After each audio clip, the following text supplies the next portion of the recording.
Doctor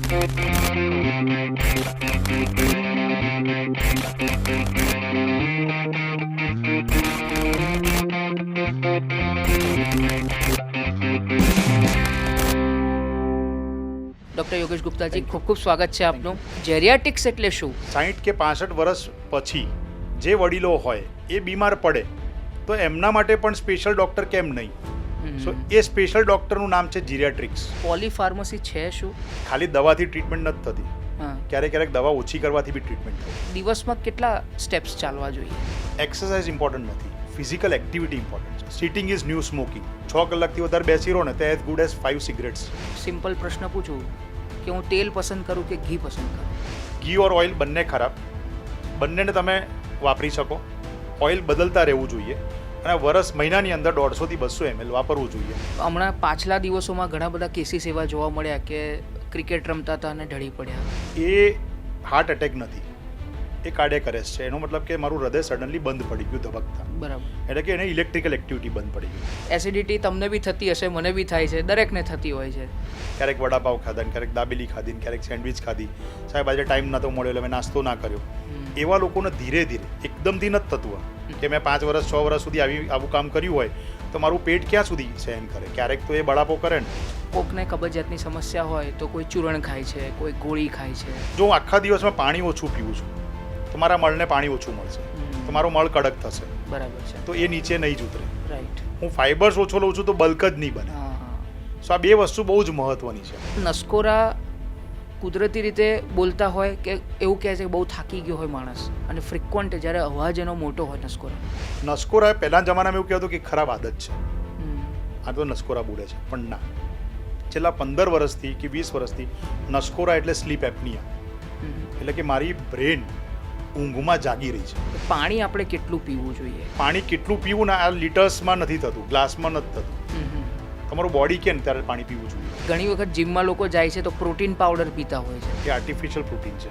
મારી કિડનીમાં તાકાત જ નથી હોતી એને બહાર ફેંકવાની, એટલે કિડની ફેલ થવાના ચાન્સીસ બહુ જ વધી જાય છે. બરાબર. જમવાની થાળી, એના 3 મુખ્ય ઝેરની જો વાત કરીએ, સફેદ ઝેર, શુગર એટલે ખાંડ જે રિફાઇન્ડ છે, પ્રોસેસ્ડ એ મારા બોડીમાં તાકાત જ નથી એને સહન કરવાની. બીજો જે સફેદ ઝેર છે ને એ સોલ્ટ છે, બહારનો 100% ખોરાક, અને ઘરમાં પણ હવે તો લોકો એ મેદો, વ્હાઇટ ફ્લોર. એન્ટીબાયોટિક્સનો વધારે પડતો ઉપયોગ એ કેવા દુષ્પરિણામો ઊભા કરી શકે છે? મારા મોટા આંતરડાની અંદર મિલિયન્સ બેક્ટેરિયા છે, જે સારા બેક્ટેરિયા કહેવાય. જો એ ના હોય ને તો અગેન હું જીવન ના જીવી શકું. જેટલું એસિડ જરૂરી છે એટલું એ બેક્ટેરિયા જરૂરી છે. સો હું જ્યારે કોઈ પણ એન્ટીબાયોટિક ખાઉં છું, જરૂરી કે બિનજરૂરી, મારા સારા બેક્ટેરિયા પણ મારી નાખે છે, અને એ સારા બેક્ટેરિયાને પાછા આવતા મહિનાઓ લાગી જાય છે. નમસ્તે દર્શક મિત્રો, વાતોની વિન્ડો પોડકાસ્ટમાં હું નિશિત જોશી આપનું સ્વાગત કરી રહ્યો છું. દર્શક મિત્રો, આજે આપણે એક એવા વિષય ઉપર ચર્ચા કરવા જઈ રહ્યા છે કે જે તમને, મને અને તમને સૌને સ્પર્શવાનો છે. એ વિષય, આ વિષય છે આરોગ્યનો. આરોગ્યના ઘણા બધા પાસાઓ છે. આપણે કહીએ છીએ પહેલું સુખ તે જાતે ન રહ્યા, બરાબર છે. પણ અત્યારની ભાગદોડની જીવનશૈલીમાં આપણે ક્યાંક ને ક્યાંક આ સૂત્રને વિસરતા જઈએ છીએ. આચર કુચર ખાવાનું થાય છે, લાઇફસ્ટાઇલમાં ઊંઘ ડિસ્ટર્બ થાય છે તમારી, અને ઘણી બધી દવાઓ લેવી પડે છે. અને after all at the end of the day એવું થાય છે, અથવા તો at the end of the life એવું થાય છે કે તમને ઘણી બધી બીમારીઓ ઘેરી વળે છે અને છેવટે પરિણામ ખૂબ જ ગંભીર આવતું હોય છે. ત્યારે આજે આપણે એ નાની નાની વસ્તુઓને ધ્યાનમાં રાખવાથી કેવા મોટા મોટા ફાયદા થઈ શકે છે એના વિશે જાણીશું. અને આ ચર્ચા કરવા માટે આપણી સાથે સ્ટુડિયોમાં ઉપસ્થિત છે જાણીતા ફિઝિશિયન, ડાયરેક્ટર ઇન્ટરનલ મેડિસિન અને જેરિયાટ્રિક્સ ડૉક્ટર યોગેશ ગુપ્તા. ડૉક્ટર યોગેશ ગુપ્તાજી, ખૂબ ખૂબ સ્વાગત છે આપનું. મેં ઇન્ટ્રોડક્શનમાં જેરિયાટિક્સ શબ્દનો ઉપયોગ કર્યો, ઇન્ટરનલ મેડિસિન એન્ડ જેરિયાટિક્સ. તો પહેલાં તો શરૂઆત ડૉક્ટર સાહેબ, આ જેરિયાટિક્સ એટલે શું, એના ઉપરથી આપણે વાતની શરૂઆત કરીએ કે આ મતલબ શું છે અને આ કેવા પ્રકારની ટર્મિનોલોજી છે. Nishitbhai, thank you. પહેલાં તો હું તમારો આભાર કરીશ કે વાતોની વિન્ડો પોડકાસ્ટમાં તમે મને મોકો આપી રહ્યા છો પોતાની વાત રજૂ કરવા માટે. બીજી એક વસ્તુ બી કહેવા માંગીશ, આપણે ચર્ચાની શરૂઆત કરીએ એના પહેલાં, કે અત્યારે જે આખું ઇન્ફોર્મેશનનો દોર ચાલી રહ્યો છે, જેમાં પહેલાં મિસઇન્ફોર્મેશન હતું, હવે ઇન્ફોર્મેશન ઓવરલોડ થઈ ગઈ છે.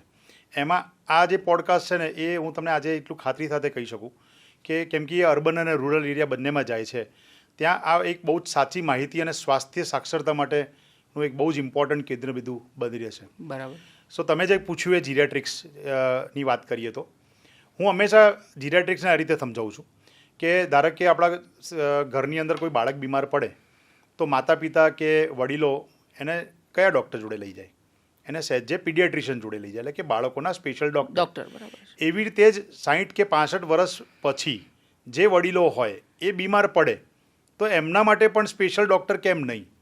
સો એ સ્પેશિયલ ડૉક્ટરનું નામ છે જીરિયાટ્રિક્સ, જીરિયાટ્રિશિયન, અને એ ડિપાર્ટમેન્ટનું નામ છે જીરિયાટ્રિક્સ ડિપાર્ટમેન્ટ. સો એનો હું અત્યારે વડો છું સ્ટર્લિંગ હોસ્પિટલની અંદર. બરાબર છે.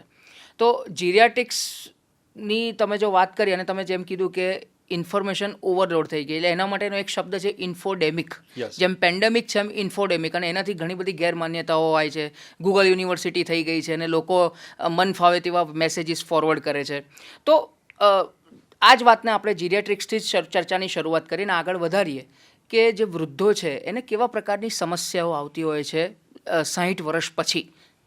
સી ઇમ્પોર્ટન્ટ વસ્તુ એ છે કે પહેલાં એ સમજવું પડે કે આપણે વૃદ્ધ થઈએ એટલે મતલબ કે આપણે 60 થી 65 વર્ષ આ દુનિયામાં જીવી ચૂક્યા છીએ. આટલા વર્ષો જીવ્યા હોય એટલે મારા બોડી ઉપર એનું વેર એન્ડ ટેર આવે, એનો ઘસારો આવે, એટલે મારા ત્વચા પર તો દેખાય જ, પણ મારા બોડીના જે અવયવ છે જેમ કે લીવર છે, હૃદય છે, કિડની છે, મગજ છે, એના ઉપર બી એ ઘસારાની અસર થઈ હોય. બીજું એમની પોતાની જે ફિઝિયોલોજી છે એટલે ચયાપચયની જે ક્રિયા છે એમાં પણ ચેન્જ આવ્યું હોય, એમાં અછત આવી હોય, ઉણપ આવી હોય. આજે તમે છો, યુવાન છો, હું તમને કોઈ દવા આપું તો એ દવાની અસર અને આડઅસર જે રહેતી હશે ને એ વડીલોમાં ના હોય. એ આખી એનું સિસ્ટમ જ સાયન્સ જ ચેન્જ થઈ જતું હોય છે. ત્રીજું, એમનામાં ઘણી બધી એવી વસ્તુ હોય છે, સિમ્ટમ જે છે ને તમને એમ લાગે કે બીમાર છે, પણ એ સિમ્ટમ કદાચ એમના ઉંમરના કારણે હોય કે એમની જે દવાઓ ચાલતી હોય એના કારણે હોય. સો જીરિયાટ્રિક્સનું કામ એ છે કે વડીલને કે જે માણસ ઉંમર 60 વર્ષની ક્રોસ થઈ ગઈ છે એને એઝ અ હોલ જોવો. બરોબર. આનો એક બીજો એક્ઝામ્પલ તમને આપું. તમે નોર્મલી કોઈ ડૉક્ટર જોડે જાઓ તો એ તમને તમારા સિમ્ટમ પ્રમાણે ટ્રીટ કરે કે તમને તાવ આવ્યો છે, શરદી ખાંસી છે, એટલું કહીને તમારી દવાઓ લખીને તમને મોકલી દે કે સીઝન છે. પણ વડીલ જ્યારે પણ આવે ત્યારે તમે ખાલી સિમ્ટમ ના જોઈ શકો. બરાબર. ત્યારે તમારે એને આખું કમ્પ્રિહેન્સિવ જીરિયાટ્રિક અસેસમેન્ટ કરવું પડે. અચ્છા. એનો વર્ડ છે આ કમ્પ્રિહેન્સિવ જીરિયાટ્રિક અસેસમેન્ટ, એટલે કે ખાલી મેડિકલ હિસ્ટ્રી નહીં, બરાબર, એનું ફિઝિકલ એટલે કે એનો બાંધો, એનું મેન્ટલ અસેસમેન્ટ, એનું એક્ટિવિટી ઓફ ડેલી લિવિંગ એટલે ડે ટુ ડે લાઈફમાં એ એમની એક્ટિવિટી કઈ રીતે કરે છે, અને છેલ્લું આવે એમનું એન્વાયરમેન્ટ અને સોશિયલ એન્વાયરમેન્ટ. આ બધા પાસાઓ જોઈને એની ટ્રીટમેન્ટ નક્કી કરવાની હોય છે. બરાબર છે. સો જીરિયાટ્રિક્સ એ આખું એનું કેન્દ્રબિંદુ છે. તો આની ઉપર જ હું આગળ વાત લઈ જાઉં ગુપ્તા સાહેબ, કે જે નોર્મલ વ્યક્તિઓમાં અથવા તો એવું કહીએ કે 60 પહેલાંની ઉંમરના જે લોકો છે એમનું જે ટેસ્ટ થતા હોય કે એમનું જે નિરીક્ષણ થતું હોય અથવા પરીક્ષણ થતું હોય અને આફ્ટર 60 જે થતું એ બંનેમાં શું તફાવત છે? તમારો છે ને બહુ જ મહત્વનો પ્રશ્ન છે ને. આગળ જતાં આ દરેક માણસે પોતાના ઘરમાં વિચારવું પડશે. 60 વર્ષની પહેલાં હેલ્થ ચેકઅપ એટલે શું હોય? Basic health checkup, cardiac health checkup, diabetic health checkup, female health checkup, post menopausal health checkup, આવા નામો તમે જોયા હશે ઘણી જગ્યાએ. એક્ઝિક્યુટિવ પેકેજીસ, એટલે એની અંદર શું કરે એ લોકો? One size fit all. અચ્છા. એનો હેલ્થ ચેકઅપનું ડેફિનેશન આ છે કે બધા માટે આ જ બાંધો ચાલે, આ જ કપડાં ચાલે. બરાબર. એટલે તમને 10, 15, 20 રિપોર્ટની લિસ્ટ આપી દેવામાં આવે છે. એ લિસ્ટ તમે પૂરી કરો ને એ નોર્મલ હોય તો એમ કહી દેવામાં આવે કે તમે નોર્મલ છો. ઓકે. પણ વડીલોની અંદર આ હેલ્થ ચેકઅપનું નામ છે કમ્પ્રિહેન્સિવ જીરિયાટ્રિક અસેસમેન્ટ. એટલે કે દરેક વડીલને તમારે જુદી રીતે ટેલર મેડ જોવો પડે. એના હિસ્ટ્રી એ પ્રમાણે લેવી પડે, એની રિક્વાયરમેન્ટ જોવી પડે, એને શું બીમારીઓ ચાલી રહી છે, એને શું દવાઓ એ લઈ રહ્યા છે, એમનામાં પોલીફાર્મસીનો કોઈ ઇસ્યુ છે કે નહીં, એમને વેક્સિન્સ લીધેલી છે કે નહીં, એમનામાં એવા તો કયા ચિહ્નો છે જે મને કહી શકે કે 10 વર્ષની અંદર આ વડીલ જીવશે કે નહીં જીવે, હેરાન થશે કે નહીં હેરાન થાય. એના સાથેનું મેન્ટલ અસેસમેન્ટ, એના સાથેનું ફિઝિકલ અસેસમેન્ટ, એને ડિપ્રેશન છે કે નહીં, એને મેમરીનો ઇસ્યુ છે કે નહીં, બરાબર, એને ડે ટુ ડે એક્ટિવિટી જે કરવાની હોય એમાં એ ડિપેન્ડન્ટ છે કે નહીં, બરાબર છે, અને એના ઘરની અંદર એવી કોઈ વ્યવસ્થા તો નથી જેના કારણે એ બીમાર પડે. આ બધું એને હેલ્થ ચેકઅપ કહેવાય વડીલોનું. સો તમે જુઓ તો ઘણો તફાવત, ઘણો નહીં, જમીન આસમાનનો તફાવત છે. બરાબર છે. સો વડીલોનું હેલ્થ ચેકઅપ એને અમે CGA નામ આપીએ છીએ, કમ્પ્રિહેન્સિવ જીરિયાટ્રિક અસેસમેન્ટ. તો તમે છે ને હમણાં જે વાત કરી એમાં 2 શબ્દો તમે એનો ઉપયોગ કર્યો.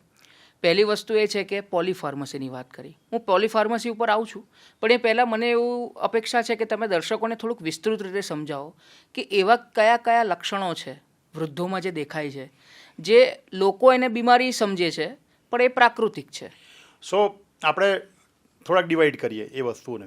ધારો કે કોઈ વડીલ આવે અને એ એમ કહે કે મને ચાલું છું ત્યારે થોડાક સેકન્ડ માટે ઊભો થવું, ચાલુ નહીં ઊભો થવું, ત્યારે થોડાક સેકન્ડ માટે ચક્કર આવે છે, હળબડિયા ટાઈપ હળબડિયા ટાઈપ થાય છે. હવે એ તમને કે મને થાય તો એમ થાય કે કદાચ બ્લડ પ્રેશર હશે કે વધી ગયું હશે, રાઈટ. પણ વડીલની અંદર કેમ કે એમના પગની અંદર એવો જીવ નથી, કેટલાક વડીલોમાં જે ચાલી શકવાની તાકાત નથી, ક્ષમતા નથી, એમનામાં બેલેન્સ કરવાની તાકાત નથી, એમના બોડીને ગ્રેવિટી ગુરુત્વાકર્ષણની જે વાત કરીએ એ જ્યારે ઊભા થાય ત્યારે ગુરુત્વાકર્ષણ એમનો બરોબર ના હોય તો થોડીક સેકન્ડ માટે હળબડી શકે. બરાબર. એ જ્યારે ઊભા થાય એમના કાનમાં પહેલાંથી તકલીફ હોય, કાનમાં સાંભળવાની તકલીફ થયેલી હોય તો એ કાન આપણું કેન્દ્ર છે જે આપણને સ્ટેબલ રાખે છે. બરાબર. આપણે ચાલતા ફરતા પડી નથી જતા, આપણે ગોળ ગોળ ફરીએ તો પડી નથી જતા, આપણે ટ્રેનમાં બેઠા હોય તો આપણે ચક્કર ખાઈને પડી નથી જતા. પણ વડીલની અંદર કાનનો પ્રોબ્લેમ ચાલતો હોય તો એ એના માટે એક સામાન્ય સિમ્ટમ થઈ ગયો હોય છે. અચ્છા. પણ તમે અત્યારના જમાનામાં જુઓ તો કોઈ પેશન્ટ આવીને કે મને ચક્કર આવે છે કે હડબડી થાય છે તો સીધું એનું બીપી માપે, એનું MRI થાય. તો વડીલોમાં તમારે આ હિસ્ટ્રી લેવી પડે, એમાં એક્ઝામિન કરવું પડે, ફિઝિકલ એક્ઝામિનેશન જેને કહીએ, જેમાં whether there is a chance of fall or not, કે પેશન્ટ પડી શકે કે ના પડી શકે, એના કાન કેવા છે, એને સાંભળવાની તાકાત કેવી છે, એની આંખ કેવી છે, એના પગની અંદર ચેતાતંતુઓ કેવા છે, એ થઈ શકે. તો જે સામાન્ય સિમ્ટમ્સ લાગતા હોય એ હોઈ શકે કે વડીલમાં એ બીમારીનું લક્ષણ જ ના હોય. બરાબર. એ એના વૃદ્ધ થવાના કારણે, એમના આટલું જીવન જીવવાના કારણે, ઘસારાના કારણે આ તકલીફો આવી હોય. બરાબર છે. તો હવે એમને શું કરવું જોઈએ? જેમ કે એક્સરસાઇઝની વાત હોય, સ્વાભાવિક છે કે શરીર જે યુવાનોમાં જે એનર્જી હોય એવી કદાચ ન હોય, તો એમને કેવા પ્રકારની એક્સરસાઇઝીસ કરવી જોઈએ, અથવા તો કેવા પ્રકારના આહાર લેવા જોઈએ, અથવા વેક્સિનેશનની જો તમે વાત કરો તો કેવા પ્રકારની વેક્સિનેશન હોતી હોય, આપવામાં આવતી હોય છે 60 વર્ષ પછી? સો ઇમ્પોર્ટન્ટ તમારા છે ને આ 3 મૂળભૂત સવાલો છે જે દરેક વડીલ અમને પૂછતું હોય છે. તો પહેલાં આપણે એક્સરસાઇઝની વાત કરીએ. તો યુવાનની અંદર એક્સરસાઇઝમાં તમે એમ કહી શકો કે સાયકલિંગ કરો, યોગા કરો. અત્યારે એક નવું ચલણ ચાલે છે કે અઠવાડિયામાં 150 મિનિટ ચાલો. અચ્છા. તમારે યોગા કરવું જોઈએ. તો આ યુવાનો માટે બરોબર છે. મેં તમને કીધું ને, વડીલ માટે ટેલર મેડ હોવું જોઈએ. હવે જે વડીલ ચાલી જ ના શકતું હોય, જે ઓલા વોકરના સહારે ચાલી રહ્યું છે અને તમે કહો દરરોજ ચાલવાનું રાખ, તો એ ના ચાલે. એ વડીલને કદાચ તમે એવું કહી શકો કે તમે એક કામ કરો, ફિઝિકલ એક્સરસાઇઝ ના કરશો, મેન્ટલ એક્સરસાઇઝ કરો. તમે તમારું જીવન, તમને જે ગમતું એ વસ્તુ કરો, તમે મ્યુઝિક સાંભળો, તમે રીડિંગ કરો, તમે કોઈકના જોડે વાત કરવી ગમતી હોય તો તમે સોશિયલ ગ્રુપમાં જોડાઈ જાઓ. એ પણ એમના માટે એક્સરસાઇઝ છે. બરાબર. પણ ખાલી ને ખાલી ચાલવું ફરવું એ એક્સરસાઇઝ વડીલ માટે નથી. સો વડીલ માટે ટેલર મેડ એક્સરસાઇઝ બહુ જરૂરી છે. બરાબર. કે ભાઈ તમે ચાલી શકો તો ડેફિનેટલી તમે ચાલો, પણ ચાલતા ચાલતા જો પડી જાય તો સો એ અસેસમેન્ટ કરવું પડે. મેં કીધું એ પ્રમાણે ચાલતો જ વડીલ બિચારો લાકડી લઈને ચાલતો હોય ને તમે કહો ચાલો, યોગા કરો, સાયકલિંગ કરો, એ યોગ્ય નથી. સો વડીલ માટે હંમેશા દરેક વડીલની કન્ડિશન જોઈને, હવે એની બીમારી હોય, અને ઘણા બધા બીમારી હોય વડીલોને, એના ડાયાબિટીસ હોઈ શકે, કિડની પ્રોબ્લેમ હોય, હાર્ટ પ્રોબ્લેમ હોય, કેન્સર હોય, કે એને લીવરનો પ્રોબ્લેમ હોઈ શકે, કે એને કદાચ મેમરી ડિમેન્શિયા હોઈ શકે. હવે એવા વડીલોને તમારે એમની સિમ્ટમ જોઈને, બરાબર, એમને ઘણાને દવાઓ ચાલતી હોય જે કદાચ એમને જ્ઞાન આપી શકતી હોય, તો એવા વડીલોને તમારે એ પ્રમાણે એક્સરસાઇઝ સમજાવવી પડે. એટલે હું હંમેશા કહેતો હોઉં છું, એક સિમ્પલ વાક્યમાં તો કહું તો એક્સરસાઇઝ એ ફિઝિકલ જ ના હોય, એ મેન્ટલ પણ હોઈ શકે. મને સારું લાગવું જોઈએ આ દુનિયામાં રહેવા માટે, એ બધા જ કાર્યો જે કરો ને એક્સરસાઇઝ કહેવાય. હવે સેકન્ડ પાર્ટ આવ્યો ખોરાક.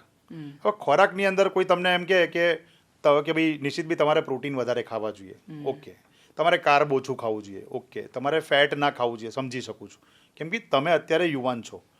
વડીલોની અંદર અગેન મેં કીધું એ પ્રમાણે ઘણી બધી બીમારી હોય, એમના બાંધાની રિક્વાયરમેન્ટ જુદી હોય, એમને કદાચ ગમતું ના ગમતું હોય.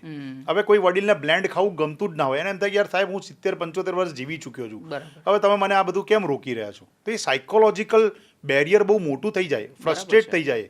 સો એવા વડીલોને મેં કીધું એ પ્રમાણે ટેલર મેડ, એમની બીમારીઓ પ્રમાણે ખોરાકનું સમજાવો, અને એમના હાડકાં મજબૂત રહે, એમનું મગજ મજબૂત રહે, અને એમને ગમે.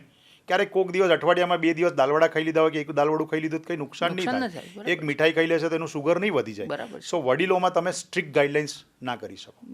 સો આ ખોરાકનું છે. બરાબર છે. પણ તમારો મેઇન મુદ્દો વેક્સિનનો હતો. વડીલો, હું હંમેશા એમ કહું છું કે 1930 કે આપણે જ્યારે ઇન્ડિપેન્ડન્ટ થયા ને ત્યારે આપણી લાઈફ એક્સપેક્ટન્સી 50 વર્ષની હતી, 1947ની અંદર આસપાસ. અને હવે મેડિકલ સાયન્સના અપગ્રેડેશનના કારણે, આપણું અવેરનેસના કારણે, દવાઓ જલ્દી મળતી થઈ ગઈ, એના કારણે 70-72 વર્ષ સુધી આવ્યા છીએ. બરાબર છે. એટલે જેમ જેમ તમારી ઉંમર વધતી જાય છે, લાઈફ એક્સપેક્ટન્સી વધતી જાય છે, એમ બીમારીઓનો સ્વરૂપ પણ વધતો જાય છે. એટલે અમે હંમેશા માનીએ કે આ વડીલોને આગળ જઈને શું નુકસાન થાય, તો એ કોઈક ઇન્ફેક્શન લાગે એને તો ન્યુમોનિયા એ સૌથી ડેન્જરસ હોય એના માટે ફ્લૂ એટલે કે સ્વાઇન ફ્લૂ કે H3N2 બહુ જ ડેન્જરસ હોઈ શકે. એના માટે ચિકન પોક્સ, હર્પીસ જોસ્ટર જે દાણા થઈ જાય છે એ બહુ ડેન્જરસ હોઈ શકે. સો વડીલોને હંમેશા અમે લોકો વેક્સિન લેવાનું કહીએ. વેક્સિનનો એક બીજો એક બહુ જ ઇમ્પોર્ટન્ટ સેન્ટેન્સ છે. બાળકોમાં જનરલાઇઝડ વેક્સિન છે. બરાબર. કે બાળકોમાં શેડ્યુલ જ છે, આ ટાઈમ ટેબલ છે, જન્મે એટલે તમારે BCG આપવાનું, DPT આપવાનું. પણ વડીલોની અંદર એમની કન્ડિશન જોઈને ટેલર મેડ વેક્સિન ડિસાઇડ કરવાની હોય છે. અચ્છા. કે ફ્લૂ વેક્સિન લેવી ના લેવી, કોને ન્યુમોકોકલ વેક્સિન લેવી, કોને સિંગલ્સ વેક્સિન લેવી, કોને ટીટનસ વેક્સિન લેવી, પણ લેવી કે ના લેવી એ ચર્ચા કરવી બહુ જરૂરી છે. અચ્છા. કેમ કે 5,000ની આપતી વેક્સિન એ તમારો જીવ બચાવી શકે છે. 5,000ની વેક્સિન તમારા 5 લાખનો ખર્ચો બચાવી શકે છે. અને 5,000ની વેક્સિન તમે જે આગલા જીવન જે તમારું બાકી રહી ગયું છે જીવન એ ખાટલે વ્યતીત ના કરો ને એ બચાવી શકે એમ છે.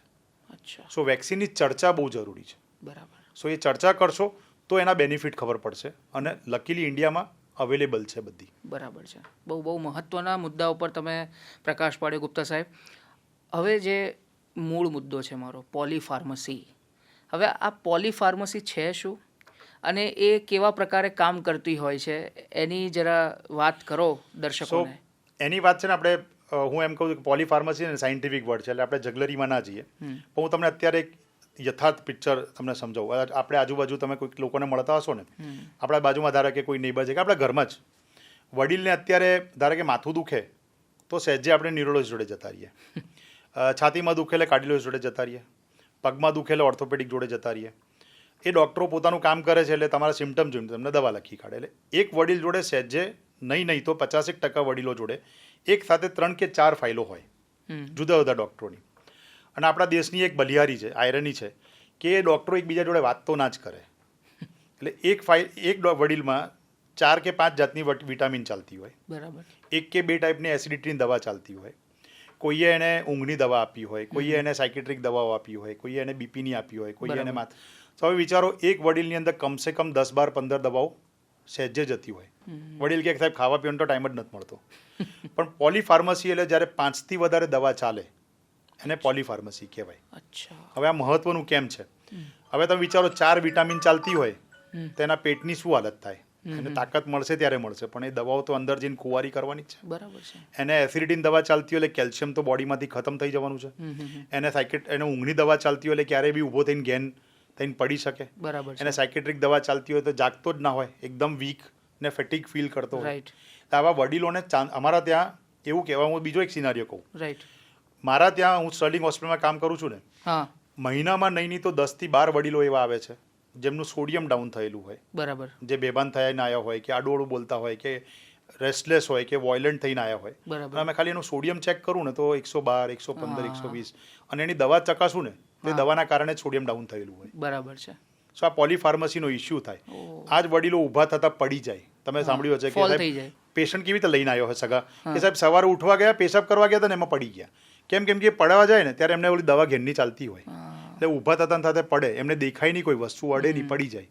પછી ઘેરની દવાઓ ચાલતી હોય એટલે ફેન્ટ થાય. બરોબર. બીપીની દવાઓ એવી ચાલતી હોય કે ઊભા થતા સાથે એમનું બીપી ઘટી જાય અને પડી જાય. સો હંમેશા હું એમ કહું કે વડીલોની અંદર એક નિયમ ડૉક્ટરનું હંમેશા સમજાવતો હોઉં છું. બરાબર. કે એક તો પેશન્ટ આવે ને તો હિસ્ટ્રી અને એની દવાઓ જોવાની રાખો. બરાબર. તો 99% તમને રોગ ખબર પડી જશે. એટલે જ કદાચ એવું લાગે છે કે સાઇડ ઇફેક્ટ્સ વધારે જોવા મળે છે બીકોઝ ઓફ ધીસ પોલીફાર્મસી. સો પોલીફાર્મસીનું એક ડિક્ટમ છે, ખાલી દવાથી ટ્રીટમેન્ટ નથી થતી, ક્યારેક દવા ઓછી કરવાથી બી ટ્રીટમેન્ટ થાય છે. સો પોલીફાર્મસીનો નિયમ એટલે બી ઇમ્પોર્ટન્ટ આ સમજાવવું જરૂરી છે કે દરેક હવે જમાનામાં જીરિયાટ્રિક્સ કેમ ઇમ્પોર્ટન્ટ છે. Definitely you go to orthopaedic, હું ના નથી પાડતો ન્યુરોલોજીસ્ટ જોડે જાઓ કે કાર્ડિયોલોજીસ્ટ જોડે જાઓ, પણ તમારો વડીલની અંદર ફેમિલી ફિઝિશિયન એટલે કોણ? તો જીરિયાટ્રિશિયન. બરાબર. તમારા આપણા જમાનામાં હતું કે ફેમિલી ફિઝિશિયન હતો, પછી આપણને મોકલતો બધે, પછી એ જોતો કે કરવા જેવું છે કે નહીં. તો એક દરેક યુવાનને હું કહું છું તમારા ઘરમાં વડીલ હોય ને તો તમારો ફેમિલી ફિઝિશિયન જીરિયાટ્રિશિયન હોવો જોઈએ. બરાબર છે. તો તમે જીરિયાટ્રિક્સની વાત કરી તો આપણા દેશમાં, રાજ્યમાં કેવા પ્રકારની પરિસ્થિતિ છે? આ જીરિયાટ્રિશિયન્સ કેટલા છે અથવા તો આ વિશેની સભાનતા કેટલી છે આપણા દેશમાં? આપણા દેશમાં હજી એ સભાનતા ગયા 2-3 વર્ષની અંદર ચાલુ થઈ છે. કે ધીરે ધીરે ડૉક્ટર્સની અંદર અને મેડિકલ કાઉન્સિલ કે નેશનલ મેડિકલ કાઉન્સિલમાં એ અવેરનેસ આવવા લાગી બરાબર કે જ્યારે એ લોકોએ જીરેટ્રિક્સ વિશે ચર્ચા કરવાનું ચાલુ કરી. બરાબર છે. હું તમને ઇન્ડિયામાં તારણ આપું ને તો મારા ધ્યાનમાં અત્યારે એક રીતે 2 જીરેટ્રિક સોસાયટી છે, એસોસિએશન્સ છે. તો એની અંદર અમે લોકો જોડાઈએ એટલે જીરેટ્રિશિયન કેટલા છે ખબર પડે. પણ એની અંદર અત્યારે એ લોકો કેમ કે ડૉક્ટર્સ ઓછા છે એટલે બધાને અલાઉ કરે, પણ ટોટલ જીરેટ્રિક્સ જે ખાલી જીરેટ્રિક્સની પ્રેક્ટિસ કરે છે કે જીરેટ્રિક્સ વિશે ઇન્ટરેસ્ટ રાખે છે એવા આખા ઇન્ડિયામાં 400 થી 500 જ છે. અચ્છા. અને ગુજરાતની અંદર ગણીને 7 થી 8 જણા છે, બસ, બાકી નથી. પણ હું આને એક પોઝિટિવ ગણું છું આ વસ્તુને. બરાબર. કેમ કે અત્યારે આપણે 2025માં જીવીએ છીએ. બરાબર. અમેરિકા અને યુરોપમાં છે ને બહુ લેટ ચાલુ થયું હતું. એ લોકોને જ્યારે વડીલો વધી ગયા, સડનલી બીમારીઓ વધી ગઈ, એ લોકો પર ઇકોનોમિક્સ પર ભાર આવ્યું, ત્યારે દે થોટ કે યાર આ તો લેટ થઈ ગયું. પણ આપણા ત્યાં 2025માં આપણે સ્ટાર્ટ થઈ ગયા છીએ. બરાબર છે. હું તમને કેમ જલ્દી કહું છું, આપણે જલ્દી છે કહું છું, એક કારણ આપું તમને, સ્ટેટિસ્ટિક્સ કહું. અત્યારે આપણો યુવાન દેશ છે. બરાબર. આપણે દુનિયાના 4 યુવાન દેશોમાં ગણાઈએ છીએ. 65% વધારે બરોબર, યુવાનો છે. 65% યુવાનો 29 કે 30 વર્ષની બિલકુલ. એવરેજ લાઈફ છે. પણ એ ક્યારેક તો મોટા થશે. બરાબર. તો 2050ની અત્યારે વડીલોની સંખ્યા અરાઉન્ડ 7 થી 8 કે 10 કરોડની છે. બરાબર. જે 2050 થતા 35 કે 40 કરોડ થઈ જશે. 5 ગણી વધી જશે. બરોબર. તો 25 વર્ષ પછી વડીલોની સંખ્યા વધે અને જો હેલ્ધી ના હોય તો તમારા આખા દેશ પર બર્ડન કેટલું પડે, યુવાન પર બર્ડન કેટલું પડે. બીજું, આપણા ત્યાં પ્રજનનનો રેટ બહુ ઘટી ગયો છે, ઘટસ્ફોટ થયેલો કે ફર્ટિલિટી રેટ બહુ ઘટી રહ્યો છે, મોડા મેરેજ થઈ રહ્યા છે, લોકો એક બાળકથી ચલાવી લે છે. સો એનો મતલબ એ થયો કે 2040 થતાં વડીલોની સંખ્યા બાળકો કરતાં વધી જશે, એટલે કેર લેનારા ઓછા થઈ જશે. બરાબર. સો 25 વર્ષ પહેલાં ચાલુ થઈ ગયા છે આપણે જીરેટ્રિક્સમાં. 25 વર્ષની અંદર મારું એવું માનવું છે કે 30, 40, 50 હજાર ડૉક્ટરો થઈ જશે. બરાબર. જે જે અવેરનેસ માટે બહુ જ થઈ જશે. સો આઈ બિલીવ કે government should make a policy કે જીરેટ્રિક્સનું તમે આ ચલણ વધારો, ડિગ્રી વધારો. Hospital should have geriatricians in their hospitals. તો કદાચ જીરેટ્રિક્સ લેવાની ઈચ્છા જાગે ડૉક્ટર્સને. બરાબર છે. પણ તમે કીધું એ પ્રમાણે અત્યારે પિક્ચર થોડુંક ધૂંધળું લાગશે, પણ હું એને પોઝિટિવ ગણું છું. બરાબર છે. તો ડૉક્ટર ગુપ્તા, આપણે જીરેટ્રિક્સ અને એની પર વડીલો વિશે ઘણી બધી વાતો કરી, એમને જે બીમારીઓ છે અને એમના જે પ્રશ્નો છે એની ઉપર. હવે આપણે જનરલ ટોપિક્સ ઉપર ચેન્જ ઓવર કરીએ છીએ. સૌથી પહેલી વાત જો આપને પૂછવાની પસંદ કરીશ કે લોકો એવું પૂછતા હોય છે કે દિવસમાં કેટલા સ્ટેપ્સ ચાલવા જોઈએ. તો હવે આના માટે ભિન્ન ભિન્ન મત જોવા મળે છે. તમારી દ્રષ્ટિએ આઈડિયલ કેટલા સ્ટેપ્સ હોવા જોઈએ? સો આજે તમે ઇન્ફોડેમિક્સની વાત કરીને એનો જ આ પ્રતાપ છે. મેક્સિમમ તમને વિડીયો જોવા મળશે કે 10,000 સ્ટેપ ચાલો, 6,000 સ્ટેપ ચાલો. એક HIIT વિશે બહુ ચાલે છે, હાઈ ઇન્ટેન્સિટી ટ્રેનિંગ. પછી યોગા છે, આ બધાની ચર્ચાઓ ચાલતી હોય છે.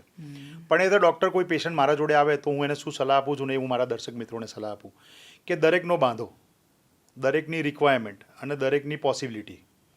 10,000 સ્ટેપ એટલે કમસે કમ 7 થી 9 કિલોમીટર ચાલવું પડે. બિલકુલ. તો આજના જમાનામાં 7 થી 9 કિલોમીટર ચાલવાનો ટાઈમ કોના જોડે છે? અને એ કરવું દરરોજ પોસિબલ નથી. કેમ કે એક્સરસાઇઝનો એક નિયમ બહુ જરૂરી છે જે બધાએ સમજવું પડશે કે જે વસ્તુ તમે રોજિંદુ કરી શકો એવી એક્સરસાઇઝ પાડવી જોઈએ. રાઈટ. આજે ખુશ થઈને હું 10 દિવસ 10,000 સ્ટેપ ચાલી લઉં, પછી 11મા દિવસે મારા જોડે ટાઈમ નથી, થાકી ગયો છું, શક્ય નથી, પોલ્યુશન છે, ચાલવાનું, તો એનો મતલબ શું? સો એક્સરસાઇઝ હંમેશા એ કરવી જે હું કરી શકું, ટાઈમ આપી શકું. અચ્છા. બીજી વસ્તુ, મારે કેલરી બર્નઆઉટ કેટલું કરવું છે ને એ બહુ મહત્વનું છે આની અંદર. 10,000 સ્ટેપ ચાલો ને તો તમારી કેલરી બર્નઆઉટ અરાઉન્ડ 400-500 કેલરી જેટલી થાય. અને હાઈ ઇન્ટેન્સિટી ટ્રેનિંગ કરો તો 6 મિનિટની અંદર કે 15 મિનિટની અંદર તમે 300-400 કિલો કેલરી બાળી શકો. તમે યોગા કરો તો તમારી ફ્લેક્સિબિલિટી વધે છે, તમારું અંદરનું કામનેસ વધે છે, તમારું મગજ શાંત થાય છે, પણ એમાં કેલરી ઓછી બર્ન થાય છે.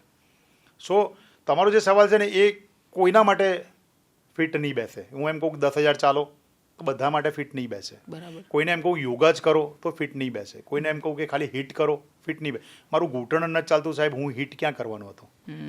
મારું ઘૂંટણ નથી, હું સાયકલિંગ ક્યાં કરવાનો હતો? મને એલર્જી છે, હું સ્વિમિંગ ક્યાં કરવાનો હતો? રાઈટ. મારા જોડે ટાઈમ જ નથી તો હું 10 કિલોમીટર ક્યાં ચાલવાનું હતું? બરાબર. સો હું દરેકને 2 વસ્તુ કહું છું.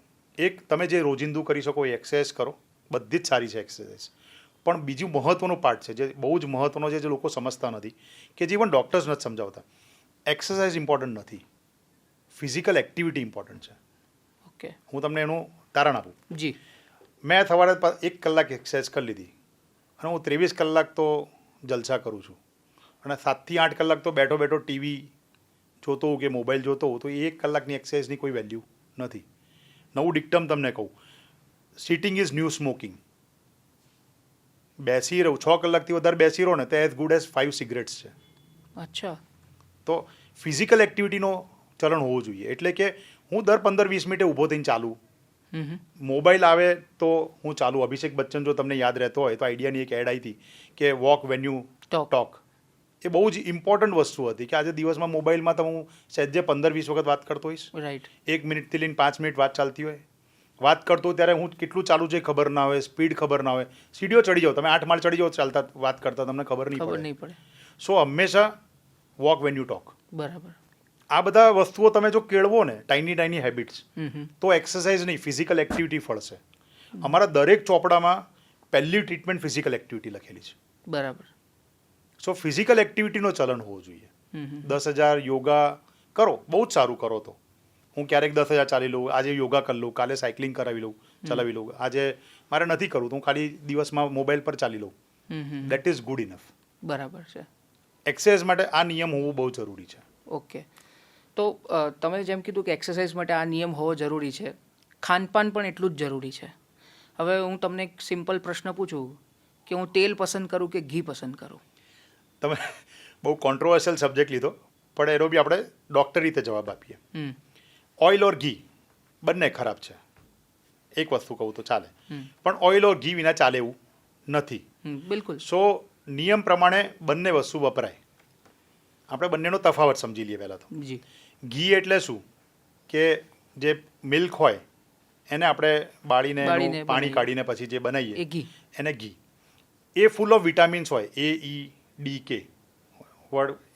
Vitamin A, vitamin E, D and K. એમાં એક બ્યુટ્રેટ કરીને કમ્પોનન્ટ હોય જે તમારી ઇમ્યુનિટી માટે બી સારું અને તમારી ગટ હેલ્થ માટે બી સારું. તમારા અંદર એક લેયર ઊભો કરે અને તમારા આંતરડાને સારો રાખે. પણ એની અંદર સેચ્યુરેટેડ ફેટ બી હોય. એટલે જે લોકોને કોલેસ્ટ્રોલ વધારે હોય, જે લોકોની ફેમિલીની અંદર ઓલરેડી ડાયાબિટીસ, બ્લડ પ્રેશર, હાર્ટનો પ્રોબ્લેમ, બ્રેનનો પ્રોબ્લેમ ચાલતો હોય એ, અને જે સ્થૂલકાય હોય એ લોકોએ ઘીનો વપરાશ ઓછો કરવો જોઈએ. બરાબર. ઘી પણ ફ્લેવર આપે એટલે ગમે ઘણાને. સો ઘીનું આ છે. હવે ઓઇલની અંદર શું છે, મુફા પૂફા આપણે બહુ બધું સાંભળીએ છીએ, પણ ઓઇલ બધા જ ખરાબ છે. એટલે નિયમ શું, ડિક્ટમ શું છે, ગાઈડલાઇન શું છે, ઓઇલ બદલતા રહેવું જોઈએ. અને કયા ઓઇલ બદલતા રહેવું જોઈએ તો એમાં 4 કે 5 જ ઓઇલ છે જે આપણા બાપ દાદાઓ યુઝ કરતા આવ્યા છે. એક મસ્ટર્ડ ઓઇલ એટલે સરસોનો તેલ જે બહુ જ સારું કહેવાય છે. સેકન્ડ ઓલિવ ઓઇલ આવે છે. થર્ડ આવે તમારું સનફ્લાવર ઓઇલ અને ચોથું ગ્રાઉન્ડનટ ઓઇલ. આ 4 ઓઇલ એવા છે જે તમે બદલી શકો. તો સૌથી ઇમ્પોર્ટન્ટ સવાલ શું હોવો જોઈએ ઓઇલ ઓર ઘી કરતાં, કેટલું લેવું દિવસમાં. ઓકે. કંઈ બી લો બંનેમાંથી, બરોબર. સો હું હંમેશા કહું કે તમારી કેલરી રિક્વાયરમેન્ટ જે છે ને, ધારો કે મારી કેલરી રિક્વાયરમેન્ટ 1,500 કેલરીની છે દિવસની, તો મારે 10% જેટલું કેલરી આ ઓઇલ કે ઘીમાંથી મળે ને એટલું લેવું જોઈએ. તો હવે કોઈ કહે કે કેલરી કેવી રીતે ગણવાની સાહેબ ઓઇલ અને ઘીની, તો નિયમ પ્રમાણે 5 થી 10 ml જેટલું ચાલે. મહિનામાં 150 થી 200 ml જેટલું ઓઇલ કે ઘી વાપરી શકો તમે. મહિનાની અંદર 150 થી 200 ml જેટલું વાપરી શકો તમે. બરાબર. ઓઇલ ઓર ઘી. સો ફરતું રાખો. સો આપણે એને સમરાઇઝ કરીએ તો ઘી ઓર ઓઇલ બંને ખરાબ, બંનેને તમે વાપરી શકો. ઓઇલ બદલતા રહેવું જોઈએ અને મહિનાની અંદર 150 થી 200 ml વાપરવું જોઈએ. જેને હાઈ રિસ્ક હોય, જેને કોલેસ્ટ્રોલ વધારે હોય, જેને ફેમિલીમાં હિસ્ટ્રી ઓલરેડી હોય, જે સ્થૂલકાય હોય, એમને જેટલું બને એટલું ઓછું વાપરવાનું. બરાબર. જી. હવે તમે પૂછો કે કેમ 10%થી વધારે નહીં લેવું જોઈએ, એ બી એક સવાલ છે જે ઘણા બધા જાણતા નથી. પણ 10%થી વધારે જ્યારે ઓઇલ ને ઘી વધે ને બોડીમાં, ત્યારે એના કારણે આપણા બોડીમાં એક ઇન્ફ્લામેશન એટલે સોજાનો દોર ચાલુ થાય. તમારા દરેક અવયવમાં સ્વેલિંગ, તમારા દરેક અવયવમાં, તમારી દરેક લોહીની નળીમાં, ચેતાતંતુમાં એ ઇન્ફ્લામેશન ઊભું કરે અને એના કારણે ધીરે ધીરે બીમારી થવાની ચાલુ થાય, ઘર કરતી થાય. 10 વર્ષે, 20 વર્ષે, 25 વર્ષે પછી એ તમારા જોડે એ બીમારીનું રૂપ લે. બરાબર છે. સો આટલું નાનું ધ્યાન રાખીએ ને તો પછી એ માથાકૂટમાં જ નહીં પડાય કે ઘી સારું, કયું ઓઇલ સારું, કોઈ જ ફરક નથી પડતો. જી. હમણાં પાછલા દિવસોમાં ઘણા બધા કેસીસ એવા જોવા મળ્યા કે ક્રિકેટ રમતા હતા અને ઢળી પડ્યા, જિમમાં વર્કઆઉટ કરતા હતા અને ઓલ ઓફ એ સડન કંઈક પ્રોબ્લેમ આવ્યો અને ઢળી પડ્યા અને દે ડાઈડ. ઘણા બધા લોકો. હવે આ ઘટના એકદમ એકાએક કેમ વધી ગઈ અને આનું શું કારણ છે ને તમારી દ્રષ્ટિએ આનું શું એનાલિસિસ છે? નિશિતભાઈ, એક વસ્તુ કહું તો આ ઘટનાઓ એકદમથી વધી નથી, પણ ડેફિનેટલી આપણને વધારે દેખાઈ રહી છે. Maybe because of awareness ને maybe because of whatever reason કે મીડિયા હવે થોડુંક એક્ટિવ થયું છે. પણ આનું કારણ જાણવું બહુ જરૂરી છે, કેમ કે તો જ આપણે કદાચ આગળ જતાં આને વધતા અટકાવી શકીશું. સો પહેલો તો એ સમજાવવું પડે દર્શક મિત્રોને કે જેટલા લોકો આ રીતે ઢળીને સડનલી મૃત્યુ પામે છે, એ જિમમાં હોય કે ક્રિકેટ રમતા હોય કે ફૂટબોલ રમતા હોય કે લાસ્ટ યર ગરબામાં ચાલ્યું હતું આવું, તો એ હાર્ટ એટેક નથી, એ કાર્ડિયાક અરેસ્ટ છે. એનો મતલબ કે મારું હૃદય સડનલી બંધ પડી ગયું ધબકતા, બરાબર. એટલે કે એને ઇલેક્ટ્રિકલ એક્ટિવિટી બંધ પડી ગઈ. એનો પ્લમ્બિંગનો ઇસ્યુ નથી, આ ઇલેક્ટ્રિક એક્ટિવિટીનો ઇસ્યુ છે. સો એક વસ્તુ આ થઈ. હવે આ લોકોમાં થાય છે શું એ સમજવું પડે કે આમાંથી એક આપણી બલિયારી એ છે કે આપણે ત્યાં મેડિકલ ઓટોપ્સી નથી થતી. જો એ ઓટોપ્સી થતી હોત ને તો કદાચ આ કારણો આપણને એ જ વખતે ખબર પડી જાય. બરાબર. પણ વોટ એવર, પણ આમાંથી 50%થી 60% લોકોમાં જે યુવાન લોકો છે એની અંદર બાળપણથી કોઈક ના કોઈક હૃદયની અંદર ખોડખાપણ હોય છે. અચ્છા. જેને અમે જીનેટિક્સ કહીએ, જીનેટિક ડિસઓર્ડર. જીનેટિક ડિસઓર્ડર કહી શકો, કે જેમાં ધબકારા અનિયમિત હોય, હૃદયની મસલ્સ છે એ વીક હોય, કે એની અંદર કોઈક એવા જીન્સ હોય જેના કારણે વધારે પડતું શ્રમ સહન ના કરી શકે. સો એક આ વસ્તુ સમજવાની. એવા લોકો સાથે જો કોઈક યુવાન સડનલી એક્સરસાઇઝ કરવા બેસી જાય, જીમ જતો રહે, ક્રિકેટ રમે, ખેલૈયા ગરબા રમે, તો એની અંદર એક મૂળભૂત વસ્તુ જોવા જેવી હોય છે કે એ લોકો બહુ અતિશય એક્સરસાઇઝ કરી રહ્યા છે, જે એમના બોડીને એક્સેપ્ટ નથી કરતું, એમનું હૃદય અને બ્રેન એક્સેપ્ટ નથી કરતું. એટલે જ્યારે હું વધારે પડતી એક્સરસાઇઝ કરું, હવે ગરબા રમનારો 4 કલાક 5 કલાક ગરબા રમતો હોય, પાણી બી ના પીતો હોય, એના બોડીને હાઇડ્રેટ બી ના કરતો હોય, રાત્રે સૂતો બી ના હોય, ઘણા દિવસથી ઉજાગરા કર્યો હોય, આખો દિવસ કામ કર્યું હોય, પ્રોપર ખાધું ના હોય, ત્યારે એ જ્યારે આવું એક્સરસાઇઝ કરે કે જીમની અંદર કે ઇવન ક્રિકેટ રમતા તાપની અંદર ક્રિકેટ રમતો હોય, ત્યારે એ વખતે બોડીની અંદર ઘણા બધા સોલ્ટની ઇમ્બેલેન્સ થાય છે. એમાં પોટેશિયમ, કેલ્શિયમ અને મેગ્નેશિયમ, આ 3 બહુ જ મહત્વના સોલ્ટ છે. જ્યારે એ ક્રોસ કરી જાય એમની લિમિટ, ત્યારે મારું હૃદય સડનલી ઇલેક્ટ્રિકલ એક્ટિવિટી એને સહન નથી કરી શકતી, એટલે ધબકારા સડનલી અનિયમિત થવા લાગે અને સડનલી હાર્ટ બંધ પડે. હવે આનો બીજો એક મુખ્ય કારણ, જો એટેક હોય ને તો 45 મિનિટ જેટલું ટાઈમ મળે હોસ્પિટલ પહોંચી જવું, એન્જિયોગ્રાફી કરી નાખવું, એન્જિયોપ્લાસ્ટી કરી લઉં, દવા આપી દઉં, પેશન્ટ બચી જાય. હાર્ટ અરેસ્ટ જે પેશન્ટોમાં થયું હોય, કાર્ડિયાક અરેસ્ટ થયું હોય, એમાં 2.5 મિનિટનો ટાઈમ હોય ખાલી એને બચાવવાનો. હવે જ્યારે હું રમતા પડ્યો હોઉં કે ક્રિકેટ રમતા પડ્યો તો 2.5 મિનિટ તો લોકો ખાલી વિડીયો ઉતારવામાં જ કાઢી નાખે છે, તો એને સારવાર ક્યાંથી આપવાના હતા? સો મુખ્ય કારણ મેં કીધું એ પ્રમાણે જીનેટિક્સ વધતા આ સડનલી જે તમે કરો છો એ એક્સરસાઇઝ જેના કારણે બોડીમાં ચેન્જીસ આવે, અને સેકન્ડ ઇઝ જે ટ્રીટમેન્ટ અવેલેબલ નથી થતી એના કારણે મૃત્યુ પામે છે. તો પ્રશ્ન એ થાય છે સાહેબ કે આના માટે તો શું કોઈએ જીમ ના જવું, અથવા તો જીમ જતા પહેલા કોઈ અમુક ચેકઅપ કરાવવા પડે કે કોઈ ક્રિકેટ રમતા પહેલા ચેકઅપ કરાવવા પડે? આની અંદર 2 મુદ્દાઓ બહુ મહત્વના છે, અને અમે લોકો પ્રિવેન્શનમાં, તમે જે વાત કરો પ્રિવેન્શનની વાત કરી રહ્યા છો, તેમાં 2 મુદ્દા બહુ મહત્વના છે. એક પ્રાઇમોડિયલ પ્રિવેન્શન અને એક પ્રાઇમરી પ્રિવેન્શન. હવે આ બહુ મોટા શબ્દો લાગતા હશે, પણ પ્રાઇમોડિયલ પ્રિવેન્શન એટલે રૂટમાં જવું પડે તમારે. હવે એ રૂટમાં છે ને ડૉક્ટર ના જઈ શકે, એ ગવર્મેન્ટ જઈ શકે. આ આજે તમને કહું એ એક પોલિસી બનાવવા જેવી છે કે દરેક સ્કૂલની અંદર 7મા ધોરણ પછીથી બાળકનું દર મહિને એક બીપી ચેક થવું જોઈએ, અને દર વર્ષે એક ECG પડવો જોઈએ. સામાન્ય વસ્તુ થઈ જાય ને તો તમે આ જે જીનેટિક ઇસ્યુઝ છે ને એને થતાં પહેલાં રોકી શકશો, એટલે ખરાબ સિરિયસ સ્વરૂપ લેતા પહેલાં રોકી શકો, કેમ કે એ બીપીમાં ને ECGમાં ચેન્જીસ આવી જ જતા હોય છે એ 50% લોકોમાં. બરાબર. હવે જે બાકીનું પ્રાઇમરી પ્રિવેન્શન એ પ્રાઇમોડિયલ પ્રિવેન્શન કહેવાય, એટલે પોલિસી બનાવી શકીએ. પ્રાઇમોડિયલ પ્રિવેન્શન. પ્રાઇમરી પ્રિવેન્શનમાં શું હોય કે જે લોકોને આજે ક્રિકેટ રમતો હોય ને, આજે તમે કોઈ પણ ક્રિકેટર, મોટા ક્રિકેટરોને જોઈ લો, એ લોકોનું હંમેશા ચેકિંગ થતું હોય છે. હા, રાઈટ. કેમ કે ખબર છે કે આ દેશની ધરોહર છે, રમતા કંઈક થઈ જશે તો લોચો થશે, એટલે આપણે એને ચેકિંગ કરતા હોય છે. તો મારા જે યુવાનો ક્રિકેટ રમતા હોય ગ્રાઉન્ડ ઉપર, જેમાં તાપનો કોઈ ઠેકાણો નહીં, કોઈ એમને ડ્રિંક્સ આપવા તો જતું જ નથી ને, તો એ લોકો તો વધારે પડતા અતિશય શ્રમ કરતા હોય છે. તો જેને ક્રિકેટ રમવાનો બહુ વધારે શોખ છે, જે રમતો છે, એમાં રમવું જ છે, જેને ગરબા રમવા જ છે 4 કલાક 6 કલાક 7 કલાક, જેને જીમ કરવું જ છે, એને હંમેશા 3 વસ્તુ કરવાની જરૂર છે. પહેલાં ડૉક્ટર જોડે જતા પહેલાં એક પોતાનું ફેમિલી ટ્રી જોવાનું કે મારા ઘરમાં એવી કોઈ હિસ્ટ્રી છે કે નહીં. ડાયાબિટીસ, બીપી, સ્થૂલકાય, કોઈના હાર્ટનો પ્રોબ્લેમ, કોઈ રાત્રે ઊંઘમાં એક્સપાયર થઈ ગયા, કોઈ ચાલતા ફરતા એક્સપાયર થઈ ગયા નથી થઈ ગયા, બરાબર. એ હિસ્ટ્રી તો તમને ઇઝીલી મળી રહે. બરાબર છે. સેકન્ડ, ઓનેસ્ટ થવું જરૂરી છે કે મારી લાઈફસ્ટાઈલ કેવી છે.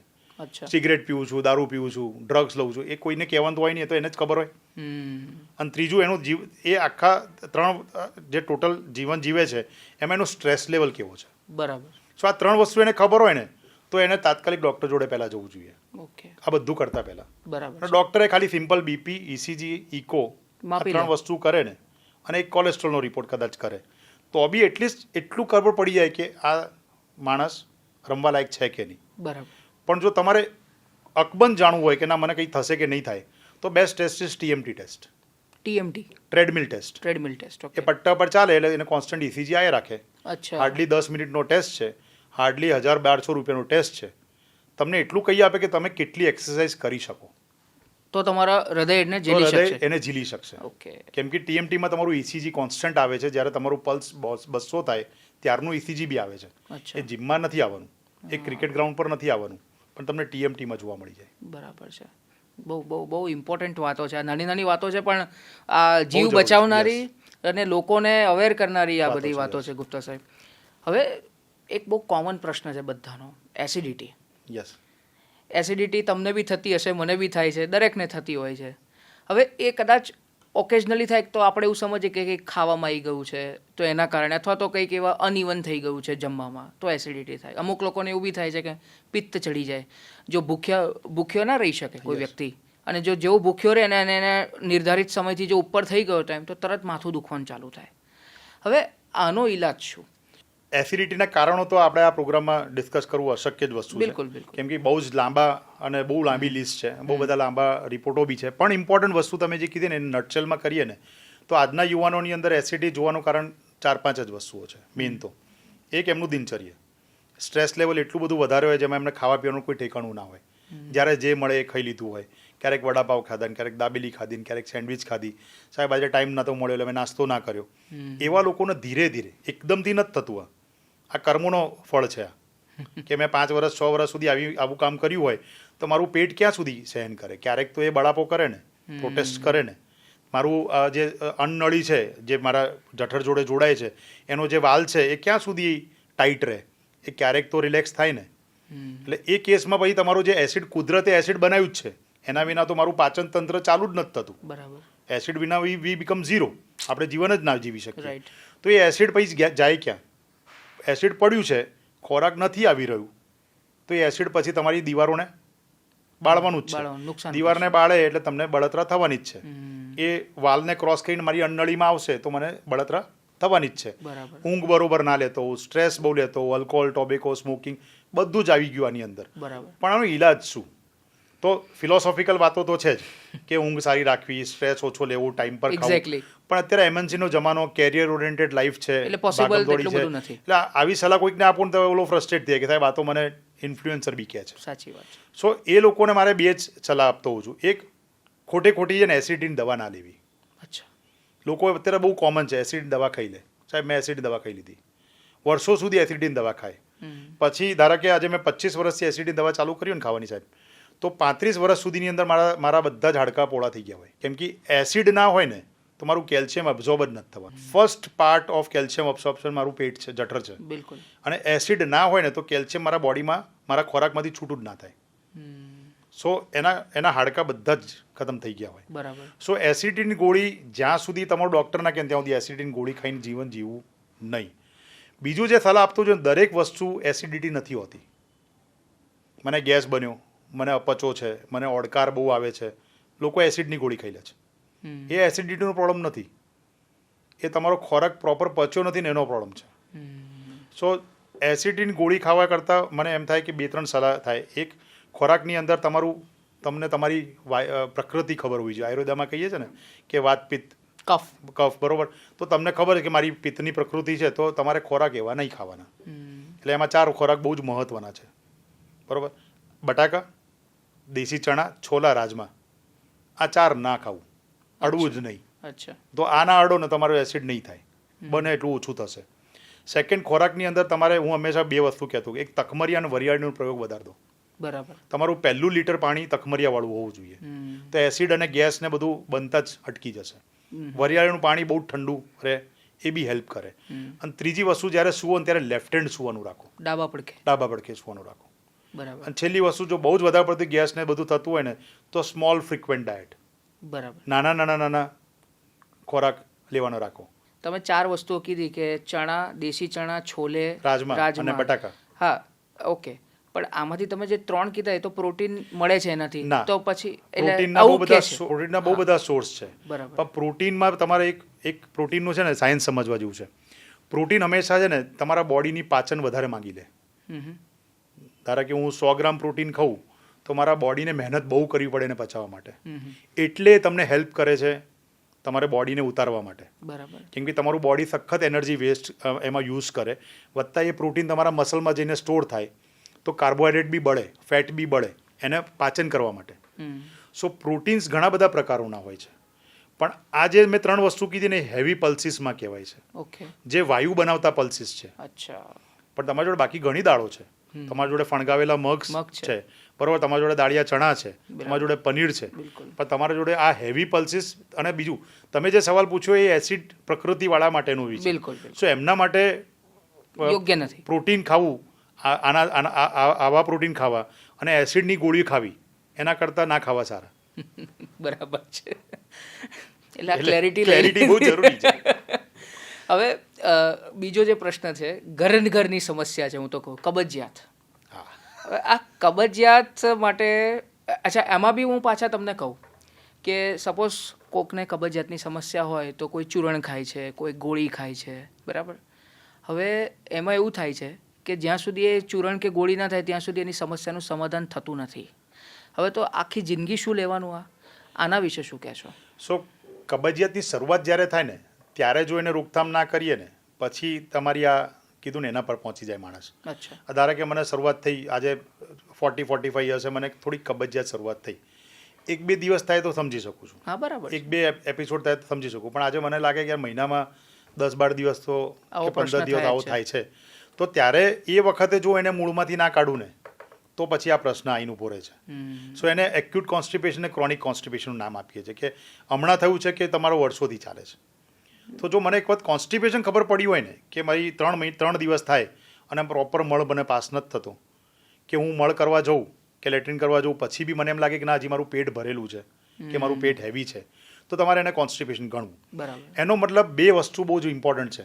એ જ વખતે તમારું ઓનેસ્ટલી તમારે આ 2 વસ્તુ વિચારી લેવી જોઈએ દરેક દર્શક મિત્રે કે મારું પાણીનું પ્રમાણ કેટલું છે અને મારું ફાઇબરનું પ્રમાણ કેટલું છે. ઓકે. જો એ 2 વસ્તુ હું પહેલાંથી સમજી લઉં ને, હા, રોગ હોઈ શકે, આપણે એ ચર્ચા નથી કરી રહ્યા આ પ્રોગ્રામની અંદર. ઘણા દર્દીઓનો રોગના કારણે કોન્સ્ટિપેશન થયો હોય એ તો જ્યારે ડૉક્ટર જોડે જાય ત્યારે થાય. પણ આ પ્રોગ્રામ આપણે નોર્મલી 70-80% લોકો માટે કહી રહ્યા છે. આ એક ડિસ્ક્લેમર છે જે લોકો આ સાંભળી રહ્યા છે. બિલકુલ. તો પાણી અને ફાઇબર્સનું પ્રમાણ જોઈ લેવું. તો જો હું આખા દિવસમાં પાણી ઓછું પીવું છું તો મારા મળને પાણી ઓછું મળશે, તો મારો મળ કડક થશે. બરાબર છે. તો એ નીચે નહીં જ ઉતરે. રાઈટ. હું ફાઇબર્સ ઓછો લઉં છું તો બલ્ક જ નહીં બને. સો આ 2 વસ્તુ બહુ જ મહત્વની છે. બિલકુલ. કે પાણી પ્રોપરલી લેવું અને ફાઇબર્સ પ્રોપરલી લેવું. પુષ્કળ પાણી પીવું. અને પછી તમે ત્રીજું જજમેન્ટ લો કે ભાઈ મને કોઈ બીમારી હોઈ શકે કે ના હોઈ શકે. તો ભાઈ મને ઝાડો કરતા બ્લડ પડે છે કે નથી પડતું, મને બળતરા થાય છે કે નથી થતી, મને કોન્સ્ટિપેશન સાથે બહુ જ પેટ દુખે છે કે નથી દુખતું, મને ઓડકાર આવે છે કે નથી આવતા બહુ, મને એસિડિટી થાય છે કે નથી થતી, કે મને પછી ધીરે ધીરે બીજા કોઈ રોગ ઊભા થયા છે કે નથી થયા. બિલકુલ. એક બહુ જ ઇમ્પોર્ટન્ટ ડિક્ટમ છે કે આપણા બોડીની અંદર 90% બીમારીઓનું ઘર પેટ છે. બિલકુલ સાચી વાત. એ પછી સિમ્પલ સાદું બીપી બી હોય, હું તો બીપી બી ગણી લઉં. અચ્છા. કે તમને ડાયરિયા ગણો, કે તમને જોઈન્ટ પેઇન ગણો, કે તમને ઓટોઇમ્યુન ડિઝીઝ ગણો, કે તમારા હેરફોલ થતા હોય, કે તમારા મોઢામાં ચાંદા પડતા હોય ને, તો 90% કારણ તમારું પેટ હોઈ શકે. એમાં કબજિયાત એક બહુ જ મોટું કારણ છે.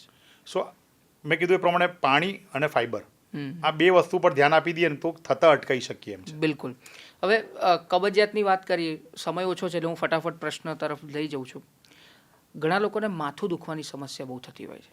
હવે સમજી શકાય કે કોઈક વખત ઊંઘ પૂરી ના થઈ, સવારે ઉઠો એટલે થોડુંક માથું હેવી લાગે તમને, પણ આવું રોજ થાય. અને એના માટેનો એક શબ્દ છે રેડ ફ્લેગ. પહેલાં તો આ સમજાવો કે રેડ ફ્લેગ એટલે શું, અને આ માથું દુખવાની સમસ્યા ક્યારે ગંભીર બની શકે ને આપણે ડૉક્ટર પાસે જવું જોઈએ? સો પહેલાં રેડ ફ્લેગ, હું હંમેશા માનતો હોઉં છું કે ડૉક્ટર્સે એમની પ્રેક્ટિસમાં દરેક દર્દીને એ કહેવું જોઈએ ચેતવણીવાળા સિમ્ટમ્સ કે તમારે આ થાય ને તો તાત્કાલિક મને કોન્ટેક્ટ કરવાનો જ છે. એને રેડ ફ્લેગ કહેવાય. બિલકુલ. આજે ધારો કે કોઈ પેશન્ટ તાવ શરદી ખાંસી સાથે આવ્યું તો મારે લખીને આપવું પડે કે તને શ્વાસ ચડે, તને સખત માથું દુખે, તને ગળફામાં લોહી પડે, તારું ઓક્સિજન આજકાલ તો પલ્સ ઓક્સિમીટર મળી જાય, ડાઉન થાય તારે તાત્કાલિક માથું ડાઉન, ટાઈમ વેસ્ટ નથી કરવાનો. સો રેડ ફ્લેગ ઇન હેડેક. હેડેકના પ્રકારો બહુ બધા હોય છે, દવાઓ બી બહુ બધી પ્રકારોની હોય છે, એટલે આપણે એમાં નથી પડતા, પણ હેડેકમાં રેડ ફ્લેગ બહુ જરૂરી છે કે કયું હેડેક એવું છે જેમાં તાત્કાલિક ડૉક્ટર જોડે જવાનું. સો એમાં એક હેડેક જે તમારું ઊંઘમાં તમને જગાડી દે, અચ્છા, એક હેડેક જેમાં તમને ઉલટીઓ બહુ થાય, એક હેડેક જેમાં તમને ચક્કર બહુ આવે, એક હેડેક જેમાં તમારું વિઝન તમને લાગે કે ધૂળું કે ડબલ દેખાય છે, ઓકે, અને એક હેડેક જેમાં મને લાગે કે મારું એક હાથ એક અંગ રહી ગયો છે. અચ્છા, આ હેડેક થાય ને આટલા કશું જ વિચાર્યા વિના કોઈ દવા લીધા વિના તાત્કાલિક ડૉક્ટર જોડે જવું, આને રેડ ફ્લેગ્સ કહેવાય. ઓકે. તો એ કયા સિમ્પટમ્સ હોઈ શકે? સો આજ મેં તમને કીધું એ નહીં, પ્રમાણે આ સિમ્પટમ્સ એટલે શું બીમારી શું હોઈ કારણ હોઈ શકે? હા, શું શકે. કારણ ધારો હોઈ કે હેડેક છે જે મને ઊંઘમાંથી જગાડે છે, તો પોસિબલ છે કે મને બ્રેન ટ્યુમર હોય. ઓકે, મને હેડેક છે ને વોમિટિંગ થઈ રહી છે અને મને બીપીની તકલીફ છે તો હેમરેજ હોઈ શકે. અચ્છા, મને હેડેક છે ને સખત ચક્કર આવે છે તો મારા બ્રેનની તકલીફ હોઈ શકે. મને હેડેક છે ને અંગ રહી ગયો છે તો લખવાની અસર હા, બિલકુલ. થઈ જ ગઈ.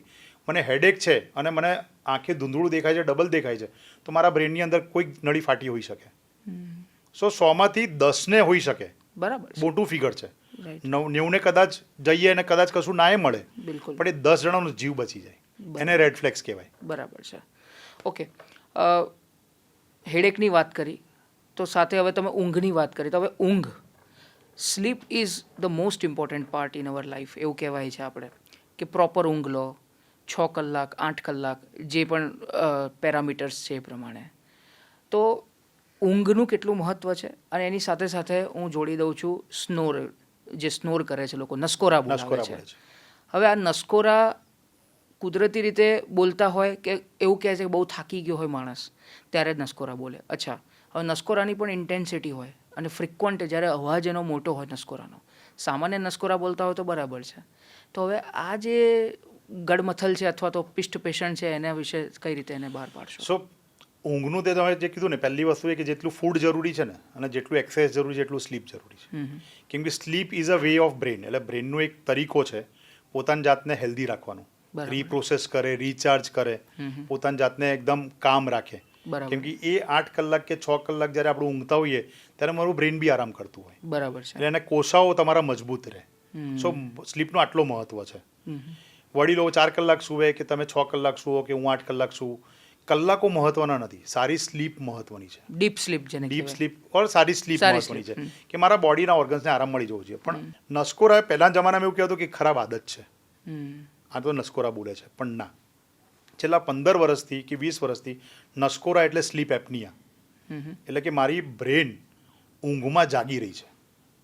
અચ્છા, થવાનું કારણ જુદું હોય, ટેકનિકલ કારણ છે કે જ્યારે હું સૂઈ જાઉં, મારું ડબલ ચીન છે, કોઈ આલ્કોહોલ બહુ પીવે છે, કંઈક બહુ થાકી ગયું છે, કોઈકને નાકને બ્લોકેજ છે, તે જ્યારે સૂઈ જાય ત્યારે મારી જે શ્વાસ નળી છે એ ચપટી થઈ જાય.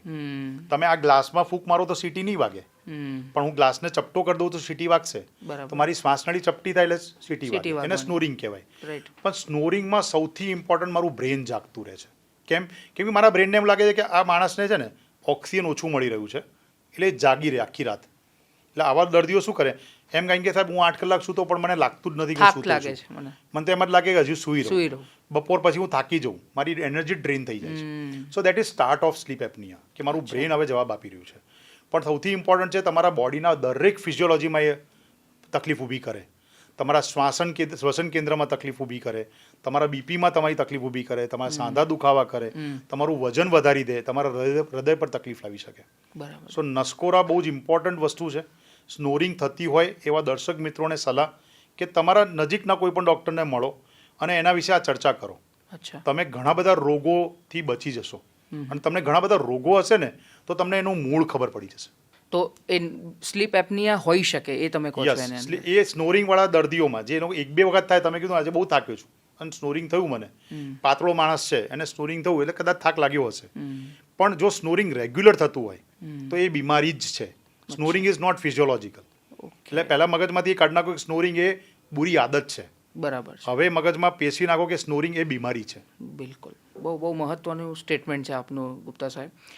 બીજા જે પ્રશ્નો છે એમાં પાણીનો પ્રશ્ન છે કે પાણી આપણે કેટલું પીવું જોઈએ, કારણ કે ઘણા બધા લોકો કહે છે 4 લીટર 3 લીટર.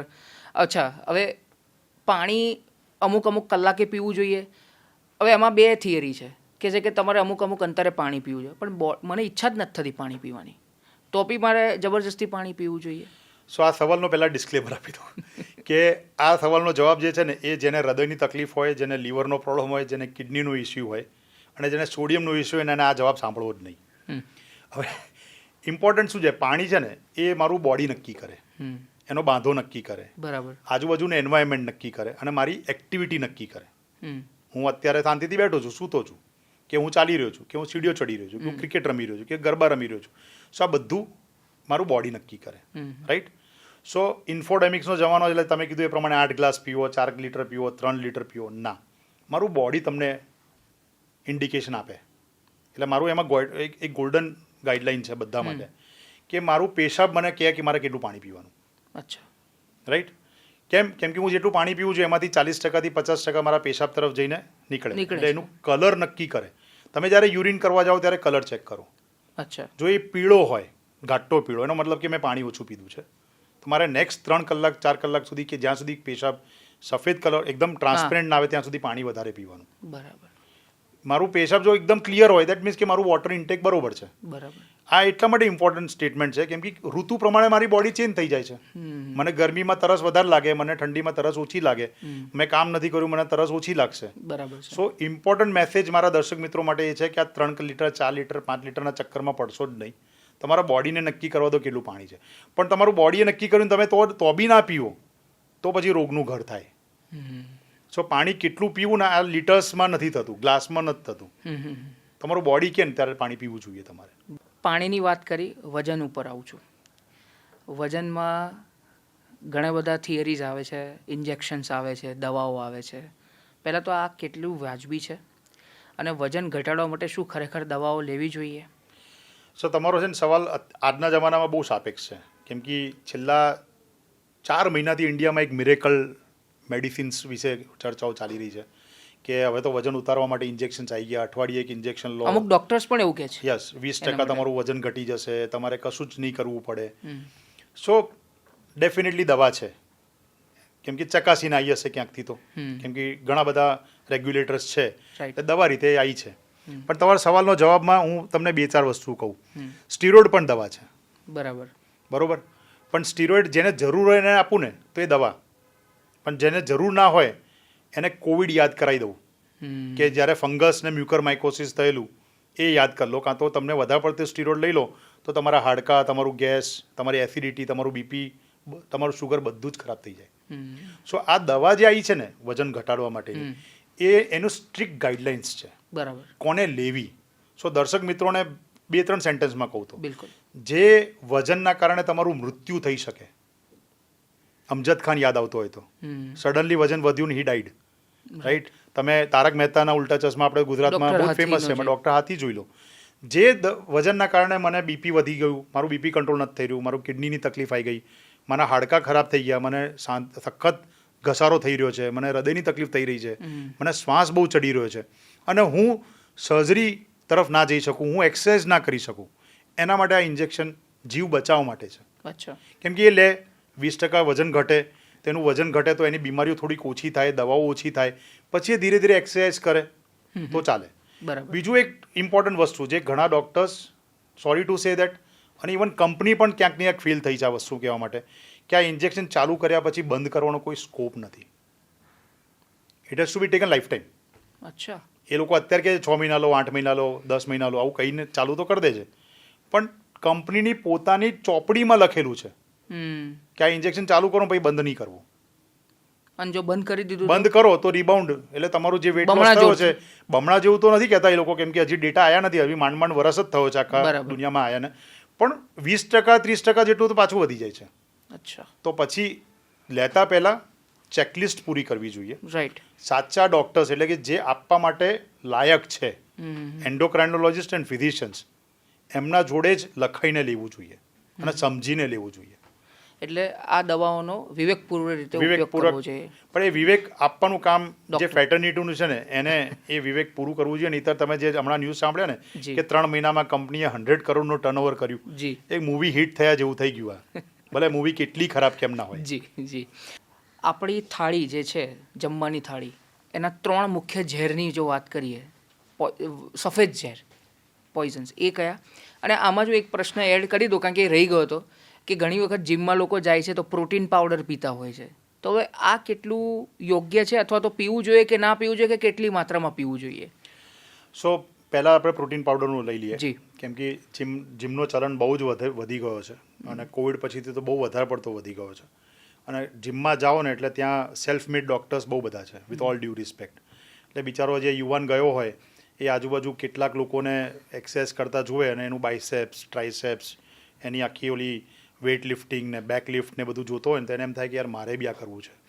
એટલે સહેજે પછી એ ટ્રેપમાં ફસાય. આઈ એમ યુઝિંગ ધ વર્ડ ટ્રેપ. કેમ કે ત્યાંથી એને પછી પ્રોટીન, ક્રિએટિનિન, યુરિયા એવા ડબ્બાઓ પકડાઈ દેવામાં આવે છે અને પ્રોટીન બાર આપી દેવામાં આવે છે. ત્યારે હું એ બધા લોકોને એમ કહું કે તમારે છે ને વિદ્ધુ દારાસિંહને જુઓ. બિંદુ દારાસિંહ. બરોબર. કે તમે જ્યારે આવા પ્રોટીન ખાઓ ને ત્યારે તમને ડેફિનેટલી ટેમ્પરરી તમને બેનિફિટ દેખાય. તમારા મસલ બને, તમારું જે એક્સરસાઇઝ કરેલું છે એનાથી તમારું બાયસેપ, કદાચ હું 1 વર્ષ બાયસેપ કરું ને તો મારું 1 સેન્ટીમીટર વધ્યું હોય ને તો એનું કદાચ 4 સેન્ટીમીટર વધી જાય એમ. પણ જ્યારે એ પ્રોટીન તમારા કિડની તરફ જાય ને, કેમ કે એ સિન્થેટિક પ્રોટીન છે, રાઈટ. એ આર્ટિફિશિયલ પ્રોટીન છે, મારી કિડનીમાં તાકાત જ નથી હોતી એને બહાર ફેંકવાની. કેમ કે કિડનીને તમારે સમજવું પડે. કિડની છે ને ફિલ્ટર છે. મારા પાણીમાં જે આપણે કચરો સાફ કરવાનું મશીન મૂક્યું હોય એના જે ફિલ્ટર હોય ને એના કરતાં સૂક્ષ્મ ફિલ્ટર છે. અચ્છા. અને આ પ્રોટીન છે ને મેક્રો મોલિક્યુલ કહેવાય, એટલે કે મોટા મોલિક્યુલ્સ કહેવાય, મોટા દાણા કહેવાય જો સામાન્ય ભાષામાં સમજી કહું. ગયો. એ જ્યારે કિડની તરફ જાય ને ત્યારે એ બિચારી એને ફેંકી ના શકે. એટલે એ કિડનીના ફિલ્ટર ક્લોગ થઈ જાય, બ્લોક થઈ જાય. અચ્છા.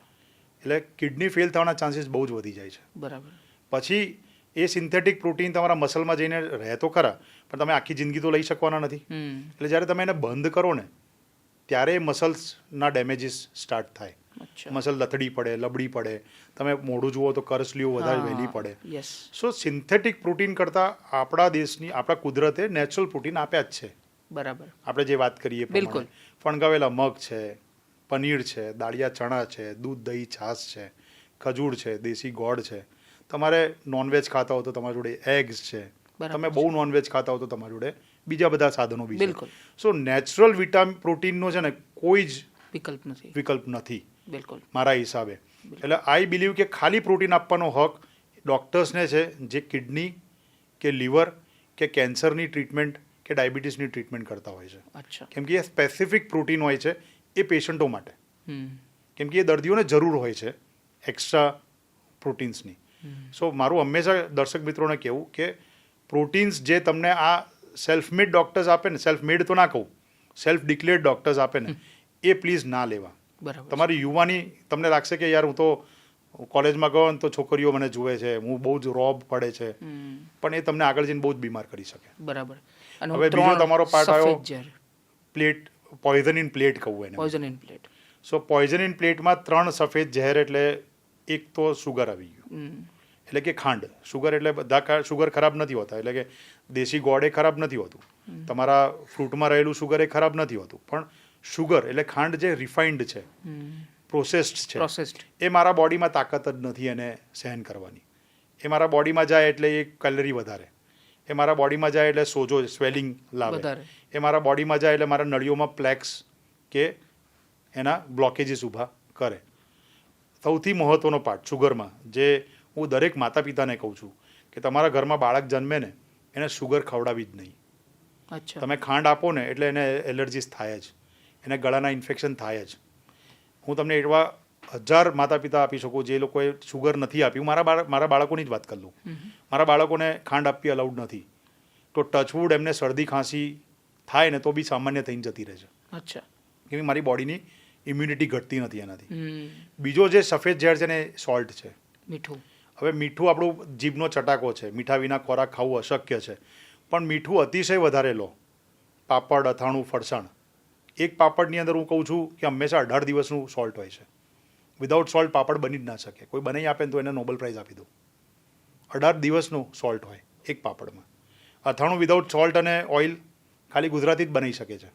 જ્યારે આપણે ઓલું અથાણું બનાવીએ સમરની અંદર ઉનાળામાં બનાવીએ એ વિધાઉટ ઓઇલ હોય, પણ એમાં પણ સોલ્ટ તો હોય જ.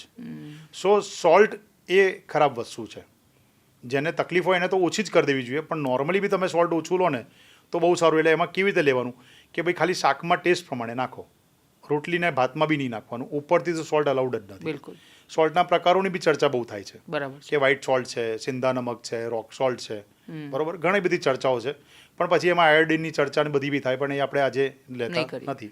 અને ત્રીજો વ્હાઇટ જે ઝેર અત્યારે ચાલી રહ્યું છે દુનિયામાં, 90% ખોરાક બહારનો અને 100% ખોરાક અને ઘરમાં પણ હવે તો લોકો એ મેદો, વ્હાઇટ ફ્લોર. મને યાદ છે આયુર્વેદા તો એને આટો ગણતો જ નથી. અને આપણા બાપ દાદાઓ તો મેદાને મને લાગે જોયું બી નહીં હોય. આપણા કિચનમાં ક્યારેય આટો મેદામાં ના આવે. પણ તમે બહાર કોઈ પણ જગ્યાએ જતા રહો, સારામાં સારી રેસ્ટોરન્ટમાં જતા રહો, એ મેદા વિના વાત જ નહીં કરે. એટલે આ 3 વ્હાઇટ પોઈઝન્સ છે જે જો અવોઇડ કરવામાં આવે તો જીવન હેલ્ધી રહી શકે. એક તો એવો પ્રશ્ન છે કે એન્ટીબાયોટિક્સનો વધારે પડતો ઉપયોગ એ કેવા દુષ્પરિણામો ઊભા કરી શકે છે, અને હોમિયોપેથી વર્સિસ આયુર્વેદિક વર્સિસ એલોપેથી, આના વિશે તમે શું કહેશો? બે બહુ જ મોટા મુદ્દાઓ લીધા. એક બહુ જ ઇમ્પોર્ટન્ટ છે ને એક બહુ કોન્ટ્રોવર્શિયલ છે. પણ આપણે એન્ટીબાયોટિકને લઈએ. એન્ટીબાયોટિક માટે હું હમણાં એમ કહેતો રહ્યો છું કે પેશન્ટને કોઈ પણ તાવ આવે ને એટલે સીધી એન્ટીબાયોટિક. એ પછી જાતે બી લઈ લે, કેમિસ્ટ બી આપી દે ને ડૉક્ટર્સ બી આપી દે છે. મને તો ઘણી વખત એવું લાગે, એક અમે લોકો રમૂજી કરતા હતા કે હમણાં આઈપીએલ ચાલે ને એમાં આઈપીએલ ફીવરમાં એ લોકો એન્ટીબાયોટિક ના લઈ લે તો સારું, કેમ કે ફીવર લખાયેલું છે. સો એન્ટીબાયોટિક છે ને એ દરેક રોગનું ટ્રીટમેન્ટ નથી. અને બીજી વસ્તુ જે સમજવાની જરૂર છે, ધારો કે આપણે વોર થયો ઇન્ડિયા પાકિસ્તાન વચ્ચે અને એમાં ગોળીબારી થઈ, તો એમાં ખાલી દુશ્મનો થોડી મરે છે, એમાં દેશના નાગરિકો બી મરી શકે, રાઈટ? એવી રીતે એન્ટીબાયોટિક જ્યારે આપો ને ત્યારે ખાલી દુશ્મન બેક્ટેરિયા નથી મરતા, સારા બેક્ટેરિયા પણ મરી જાય છે. એને કોલેટરલ ડેમેજ કહેવામાં આવે છે.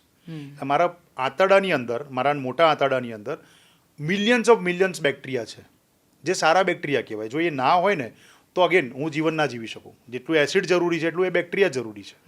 સો હું જ્યારે કોઈ પણ એન્ટીબાયોટિક ખાઉં છું, જરૂરી કે બિનજરૂરી, મારા સારા બેક્ટેરિયા પણ મારી નાખે છે.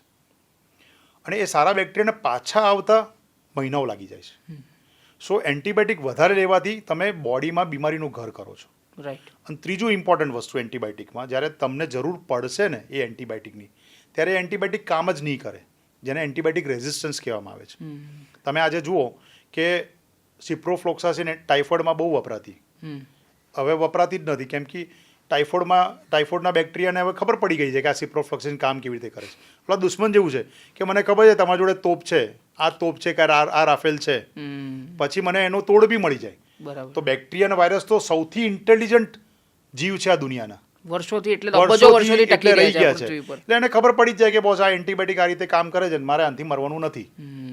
એનો તોડ શોધી કાઢે. સો એન્ટીબાયોટિકનો ઉપયોગ દર્શક મિત્રોને બહુ જ વિનમ્ર ભાવે કહીશ, ડૉક્ટર્સને બી કહીશ કે ટાઈમ આવી ગયો છે કે એન્ટીબાયોટિકનો યુઝ વિવેકપૂર્ણ કરવામાં આવે. બરાબર. અને હોમિયોપેથી, આયુર્વેદિક અને એલોપેથી, આના વિશે શું કહેશો? મારું એવું માનવું છે કે પહેલાં તો એ સ્વીકારવું પડશે દરેક લોકોએ કે ત્રણેય સાયન્સ છે. એ મુદ્દો બંધ કરી દેવો જોઈએ આપણા દેશની અંદર કે દુનિયાની અંદર કે આયુર્વેદા એ સ્યુડો સાયન્સ છે, હોમિયોપેથી એ સ્યુડો સાયન્સ છે, જે વર્ષોથી ચાલતી આવી રહી છે. બરાબર. જેને લાખો અબજો લોકો ટ્રાય કરી ચૂક્યા છે. કોઈકને સારું થાય, કોઈકને ખરાબ થાય, તો પણ એ સાયન્સ છે. બરાબર. They are not open. એમના જોડે મારું એક જ ગિલા શીખવા છે કે એ લોકો ઓપન નથી થતા, કે એમના સાયન્સને એ લોકો સામે મૂકે કે તો ચકાસી લો. અમારા એલોપેથીમાં દરેક દવાની ચકાસણી થાય, ટ્રાયલ થાય, દરેક ટ્રીટમેન્ટની ટ્રાયલ થાય. એવું હોમિયોપેથિકમાં તમે નહીં જોયું હોય. એમના અંદર શું ચાલે છે, કન્ટેન્ટ શું છે, તમને ખબર જ નથી. They should open up. Right. પણ એક વસ્તુ આ સ્વીકારી લેવી જોઈએ કે આ સાયન્સ છે. સો વર્સિસ ના હોવું જોઈએ, પ્લસ હોવું જોઈએ. Allopathic plus Ayurveda plus homeopathic. જે મારા એલોપેથીમાં કદાચ એક્યુટ ક્યોર છે, તાવ આવે તો મટાડી દઉં, બીપી વધે તો ઘટાડી દઉં, પણ તમે મને કહો કે 90% રોગો એલોપેથીમાં કમ્પ્લીટ ક્યોર ક્યાંય નથી. તમે મને બીપીનો ક્યોર છે, તમારી જોડે ડાયાબિટીસનો ક્યોર છે, નથી. સો કોઈક સાયન્સ મને કોમ્પ્લિમેન્ટ કરતું હોય, મને હેલ્પ કરતું હોય દવાને ઓછી કરવામાં, બરાબર પેશન્ટની સફરિંગ ઓછી કરવામાં, તો મારે એને અપનાવી લેવી જોઈએ. બરાબર છે. તો આયુર્વેદ હેલ્પ કરી શકે, હોમિયોપેથિક મને હેલ્પ કરી શકે, એલર્જીમાં હેલ્પ કરી શકે, ડાયાબિટીસમાં હેલ્પ કરી શકે, ગેસમાં અપચામાં હેલ્પ કરી શકે, કબજિયાતમાં હેલ્પ કરી શકે, જોઈન્ટ પેનમાં હેલ્પ કરી શકે. બરાબર સો ઇન્ટિગ્રેશન ઓફ પેથીસ એ સાચા ત્યારે જ થશે જ્યારે ત્રણેય લોકો ભેગા થઈને એવું સ્વીકારશે કે આ સાયન્સ છે અને સાથે મળીને કામ કરવાની જરૂર છે. બિલકુલ. ઘણા બધા લોકો ઇન્ટરનેટ ઉપરથી હેલ્થ એડવાઇસ લેતા હોય છે. અત્યારે તો એઆઈનો જમાનો છે, એટલે તમને ખબર છે જે એઆઈ ટૂલ્સ છે એનો ઉપયોગ કરીને હેલ્થ એડવાઇસ લેતા હોય છે. તો આ કેટલું યોગ્ય છે? અને બીજી વસ્તુ જે સૌથી મોટું પ્રમાણ જોવા મળ્યું છે ઓટીસી, ઓવર ધ કાઉન્ટર. હવે પહેલાં તો આ કન્સેપ્ટ શું છે અને આનાથી કેટલા ગંભીર પરિણામો આવી શકે છે? સો એઆઈ વિશે વાત કરીએ ને તો પહેલાં તો એ સ્વીકારવું પડશે કે એઆઈ ક્યાંય જવાનું નથી. Now it is way of life. આપણા જોડે જ્યારે મોબાઈલ આવ્યો 1999-2000માં ત્યારે એની ચર્ચાઓ થતી હતી, પણ હવે ખબર છે કે મોબાઈલ વિના નહીં ચાલે. હવે મોબાઈલની અંદર આ એડિશન થઈ ગયું છે કે એઆઈ. સો એઆઈ વિના તો નહીં જ ચાલે. એ મને બી ખબર છે એઝ અ ડૉક્ટર અને પેશન્ટને બી ખબર છે એઝ અ પેશન્ટ.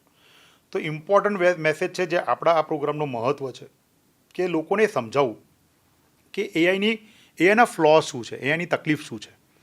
સો એઆઈને તમે શું સવાલ પૂછો છો ને એનાથી તમને જવાબ થાય. હું તમને સમજાવું. મારા જોડે કોઈ દર્દી આવે, એ એમ કે સાહેબ મેં એઆઈને, ચેટ જીપીટીને કે ગૂગલને એવું પૂછ્યું કે 40 વર્ષની બેન આવી મારા જોડે માની લો, અને એના બ્રેસ્ટમાં નાનું એક ગાંઠ છે જે પેનવાળું નથી, પેનફુલ નથી.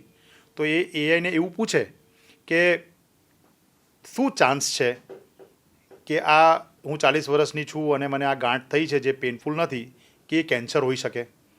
તો એઆઈ પ્રિડિક્ટિબિલિટી કરશે કે બેન તમારામાં કેમ કે આ પેનફુલ નથી, તમે 40 વર્ષના છો, નાની ગાંઠ છે, તો કદાચ આ કેન્સર નહીં હોય, એના ચાન્સીસ 1% છે. તો એઆઈનો આ એક આન્સર આવ્યો. હવે એ જ બેન એઆઈને એવું પૂછે કે ટેલ મી, તમે મને કહો કે મારા બ્રેસ્ટમાં ગાંઠ છે એના શું કારણ હોઈ શકે, તે એઆઈ પહેલું કેન્સર કારણ લખશે. તો તમે શું સવાલ પૂછો છો ને એ બહુ મહત્ત્વનું છે. બિલકુલ. સો એઆઈને યુઝ કરો, પણ સારો યુઝ કરો. શું પૂછવું છે તમને ખબર હોવી જોઈએ, નહીતર પછી હેરાનગતિ બહુ થાય. એનું બી તમને એક નાનું ઉદાહરણ જી આપું. બિલકુલ. 2-3 વર્ષ પહેલાં ડેન્ગ્યુ બહુ ચાલ્યું હતું ને, તે એક યુવાન પેશન્ટ મારા ત્યાં દાખલ થયું. એને ડેન્ગ્યુ હતું. હવે ડેન્ગ્યુની અંદર સામાન્ય રીતે વ્હાઇટ કાઉન્ટ અને પ્લેટલેટ કાઉન્ટ ઘટે, એક નિયમ છે ડેન્ગ્યુનો. બીજા દિવસે રાઉન્ડમાં ગયો તો એ અને એના ફિયાન્સે બેઠા હતા અને દે વેર લાઈક શોક, એકદમ પડશે, એકદમ એન્ઝાઇટી. સાહેબ મારું તમે એચઆઈવી ટેસ્ટ તાત્કાલિક કરાવો. મેં એવું કેમ, શું થઈ ગયું? મને કે મારા વ્હાઇટ કાઉન્ટ ઓછા છે ને મેં ગૂગલ પર નાખ્યું તેને એવું લખ્યું કે વ્હાઇટ કાઉન્ટ ઓછા હોય, તાવ આવતું હોય, તમે યંગ હો તો તમને એચઆઈવી હોઈ શકે. So that's the whole part. એને અમે લોકો કહીએ cyberchondria, fear of knowledge અને બેડ નોલેજ. સો એઆઈ માટે ખાલી એક હાથ જોડીને વિનંતી કે શું સવાલ પૂછો છો ને એ બહુ મહત્ત્વનું છે. બિલકુલ. અને જો એ ના પૂછવું હોય ને તો તમારો નજીકનો ડૉક્ટર એ સવાલનો જવાબ તમને એઆઈની જેમ જ આપશે. હવે તમારો બીજો સવાલ હતો ઓટીસી માટે, over the counter drug. Again it's a acceptable practice કે આજે કોઈ કેમિસ્ટ જોડે જાઓ, કે કેમિસ્ટ જોડે નહીં, મારે બી જવું છે, મારે કોઈ દવા લેવી છે, તો દેર આર ફ્યુ મેડિસિન જે ઓવર ધ કાઉન્ટર અલાઉડ છે બરાબર નિયમ પ્રમાણે.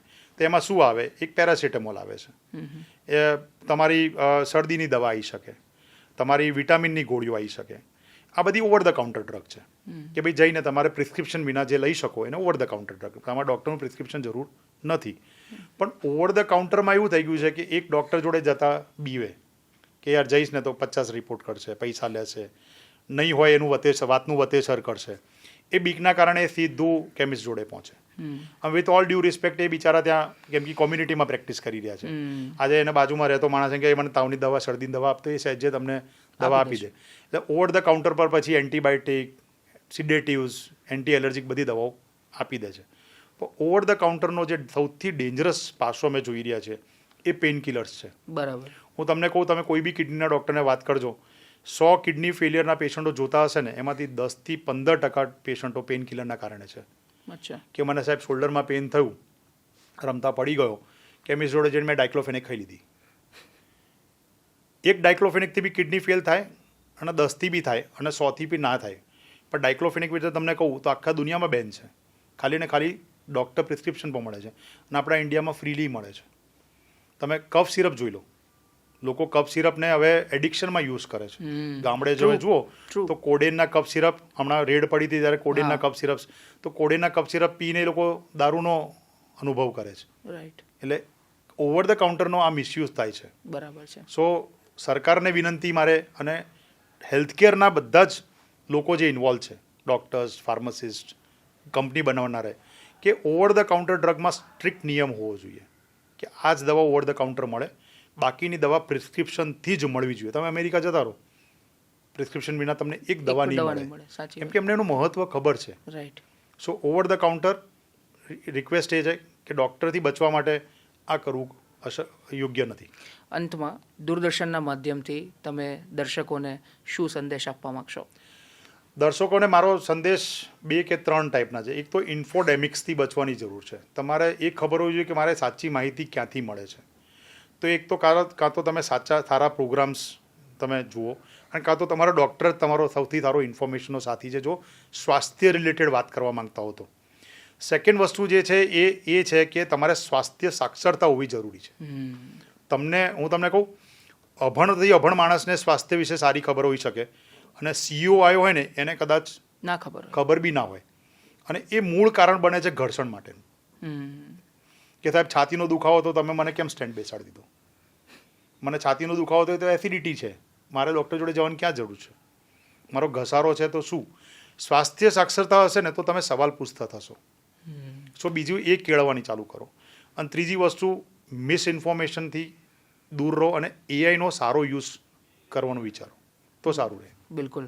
તો ડૉક્ટર એક સલાહ જી બહુ ઇમ્પોર્ટન્ટ, જે આપણે શરૂઆત કરી હતી કહેવાનું રહી ગઈ, જે મેં યુવાનોને કીધેલી, ઘરની અંદર તમારો ફેમિલી ફિઝિશિયન વડીલો માટે જીરિયાટ્રિશિયન જ હોવો જોઈએ. જી બિલકુલ, જીરિયાટ્રિશિયન જ હોવો જોઈએ. અને ડૉક્ટર યોગેશ ગુપ્તા, આપ દૂરદર્શનના પોડકાસ્ટ સ્ટુડિયોમાં આવ્યા અને આટલી સરળ ભાષામાં લોકોને સમજાય એ રીતે તમે જે આટલી સારી સમજણ પૂરી પાડી એ બદલ આપનો ખૂબ ખૂબ આભાર. તો દર્શક મિત્રો, વાતોની વિન્ડો આ પોડકાસ્ટમાં ડૉક્ટર યોગેશ ગુપ્તાએ ઘણા બધા વિષયો ઉપર બહુ ખુલીને વાત કરી, બહુ વિગતે વાત કરી અને સરળ ભાષામાં વાત કરી. અમને આશા છે કે તમને આ પોડકાસ્ટ અવશ્ય ગમશે. આ વિચાર સાથે, હેલ્થ ઇઝ વેલ્થના વિચાર સાથે આ કાર્યક્રમમાં અત્યારે બસ આટલું જ. આપ જોતા રહો વાતોની વિન્ડો. નમસ્કાર.